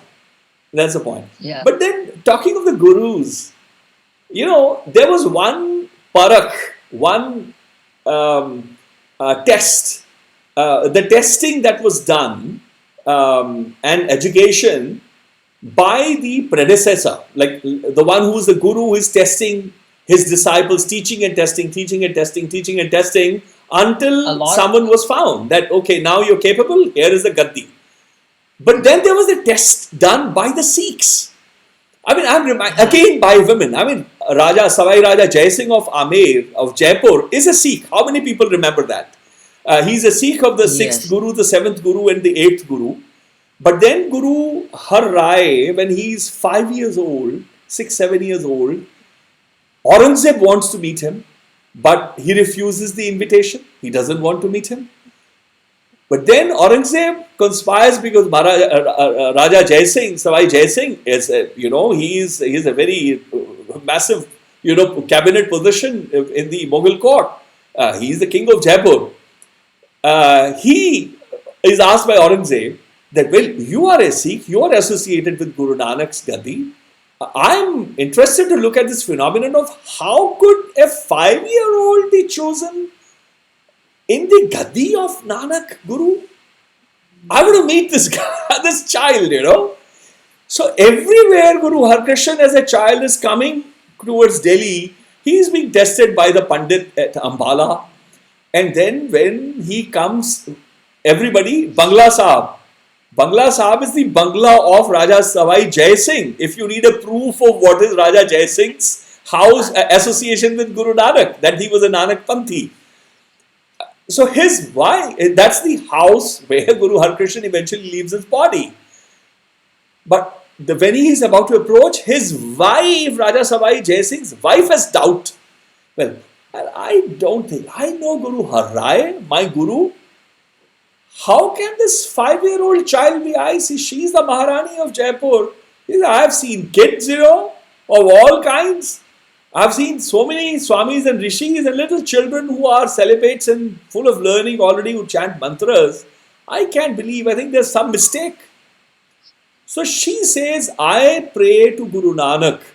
If he is the Jyoti of Guru Nanak, I want to test him.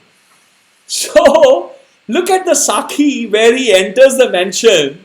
Raja Savai Jai Singh is outside. He doesn't know what is happening inside the Zanana, inside where the women sit. So the queen of Jaipur dresses as her aide. Ah, yes. Right. And she sits in the place of all clad, jewelry clad, and she dresses her closest aide, who's a woman of learning, because her dasi is not just an honorary. They are the secret keepers. Or everything good and bad they do, they are the secret. Even the king doesn't know what they know each other. They're like buddies. But she dresses her in her attire, in Maharani's symbols, whatever, all the particular, symbols that there would be, and, does a ghungat, and the 8th Guru at age 7 or something comes, as a 7-year-old would come, he has a baton in his hands, and he says, enters and he starts to laugh when he enters, in all women, who's who, and, talk of, the attires, the fashion parade. It's the entire, the jewelry of the entire world out there. And he's famously remembered to touch the head of every woman in his way. Not this one, he doesn't know. Nobody's told him that you're being tested. Yeah. But he laughs the moment he enters. He says, Not this one, not this one, not this one, not this one, and not this one. And he touches the head with his baton of the maid who's in the guise of the Maharani. Not this one. And he jumps in the lap of the Maharani in guise and says, Yehi to hai. This is the one. And she falls at his feet and cries and apologizes that she tested him. But these are extraordinary stories. Yes. There can be only one guru, yes. But there were beautiful men and extraordinary women around every single guru. And to know the story of Gursikh Marg, it's not just the 10 gurus. There would have been nothing if extraordinary men and women around them weren't there to sacrifice everything that they had in front of them and for them. And we know history is out there. Bhai Baldeep Singh, we could go on all night long. Weekend, but I have to I know, say goodbye. You're telling me that you have to go. Yeah, sure. Ha ha Yes. ha ha. But maybe you could read this one. Yes, I need to get a copy. Yes. So tell me, before it's time for your confessions, why did you vote for Donald Trump? Why did I vote for Donald Trump? Are you kidding? No, I'm being very serious, madam. I Oh, got your wow. Del Mar checked. I got all the voting data. But you know what? It's like, here's where my hookum falls down. I can't believe Donald Trump is God's hookum. But He's very much think God's it's God- hookum. He has exposed the hypocrisy. I Yes. consider him as a boon. Until you Yes. know the primary source of any disease, you would look at the hypocrites. Yeah. Yesterday, I think they were showing all these McCarthys and everybody, all these Republicans crying, oh, he has got every, there are reports, every report should be tested. They were saying during the investigation, impeachment, oh, these Democrats, they don't have any proof. Nothing. What do they know? There's no proof of any collusion, this and that. Now, Trump has no proof of any rigging, but they are saying, no, Trump must follow that, pursue all the legal all the legal recourse that he has. I mean, the so-called democracy and Christocracy, as I call it, all exposed. Yes, God, what a drama is being played out on the world stage. But I enjoyed talking with you. It was magical. You're such a liar. Loved listening to you singing. So great. Thank you so much. Really, I appreciate that you took time out and that I know that you were busy. Now I know why you were busy. You shared the fantastic news and compliments from all of us to you. And I hope to read the other works and look forward to, seeing the Netflix one. I'm really looking forward to. But don't hold your breath, because we don't know how long it's going to be. I know projects come along. With the Sultanpur Lodi saga, I'm waiting. It's 12 years since I proposed my thing, 13 years now. So it takes time sometimes. But I'm sure it will be much sooner with Netflix. And people have already chosen. And our best wishes for that, really. Everybody is complimenting you for that. Many, many congratulations from everyone. Thank you once again so very, very, very much. Thank you. Waheguru Ji ka Khalsa, Khalsa. Waheguru Ji ki Fateh. Sat Sri Akal. So दोस्तों ते मेरे जानी दुश्मनों ਇਹ ਸੀ ਮੇਰੀ ਵਾਰਤਾ ਬੀਬੀ ਕਮਲਾ ਕੌਰ ਦੇ ਨਾਲ ਤੇ I hope you enjoyed. I know many of you wanted the conversation to happen in in English, in Punjabi actually, but I thought it was important just to have a conversation without actually commanding or demanding or requesting that it must be in English or not. So I think it was bilingual enough. It allows for people who are not versed in Punjabi to also sort of be part of it. Now, today was what? Today was Saturday. No, today is Saturday. Now it's Saturday. So we are having a Baiṭhak. What is the next program? I was supposed to share that with you. Let me see if I can. Oh, here is the poster. So the next Baiṭhak, folks, is on Sunday afternoon, which is one of India's greatest Kathak dancers, Pandit, and my very dear friend, Pandit Rajendra Gangani. This photograph is from the 350th birth anniversary of Guru Gobind Singh Maharaj, when I had the privilege of curating a 6-day event for the government of Bihar. So at midnight on the 2016, 2017, New Year's night, I did a 18.5-hour long Grand Subai light, and we had Rajendra Gangani dance to strike the midnight. This is from that, and a beautiful photo, I think, taken maybe by Hardman or Manpreet, I don't remember, but it was the team I had at Anād Foundation at the time, people volunteering for that. So 5 o'clock on Sunday, November 22nd, you're all welcome to mark your calendars, please. And then I have, on Monday, we have another Baiṭhak, which will be the 159th Baiṭhak. I'm sure you will enjoy this very much as well. This is Fariha Parvez. She'll be joining me live at 4:30 p.m. Pakistan time and 5 p.m. India time. So this is on Monday. She'll be joining live from Lahore for the 159th Baiṭhak. So look forward to seeing you all that day. So I hope you're having a good time. I have to start giving my COVID-19 related monologues as well, just briefs. Things are not good.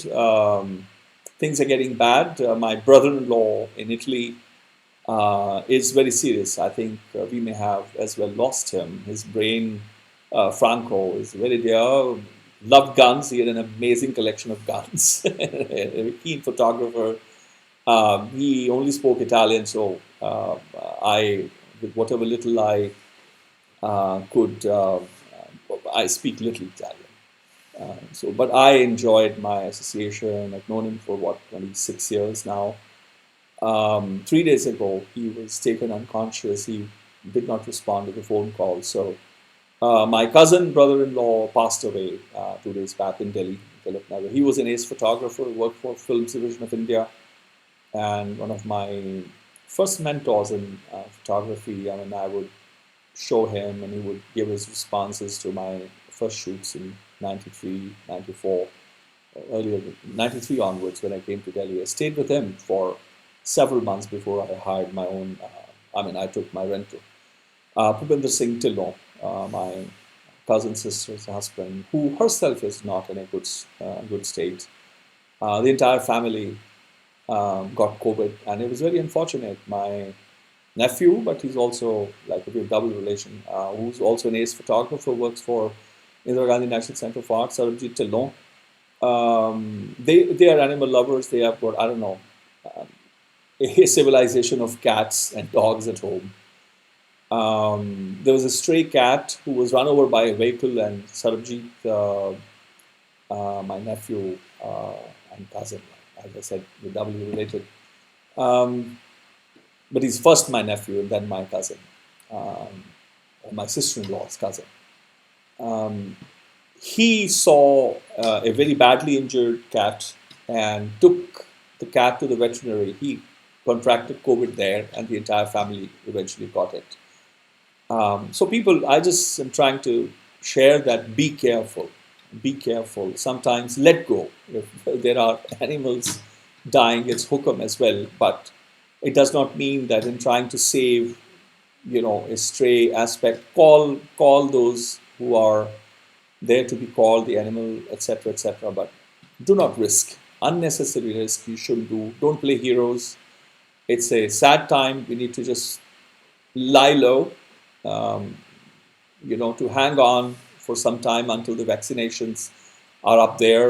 Two, Pfizer and the other one, they are already, at a very, very advanced stage. I think in a month's time, we would have some of the frontline workers and those who are the most vulnerable will be able to take will be provided with the vaccines, or will get the vaccination. And we, the ordinary folks, our turn will come maybe by the end of the spring next year, if not already in May or June. So we need to be very careful. My brother-in-law, my Sandu, my sister-in-law's husband, in Napoli, a very robust guy, all of 70, 72 himself, and he got it. He thought it was just ordinary this, and he did not have even fever that night before he went into a coma in the morning. Oxygen didn't reach his brain. 70% of his brain is affected. Even if he wakes up, he'll be paralyzed. He may not recognize things. So, and his heart has gotten an infection from the virus is everywhere in his body.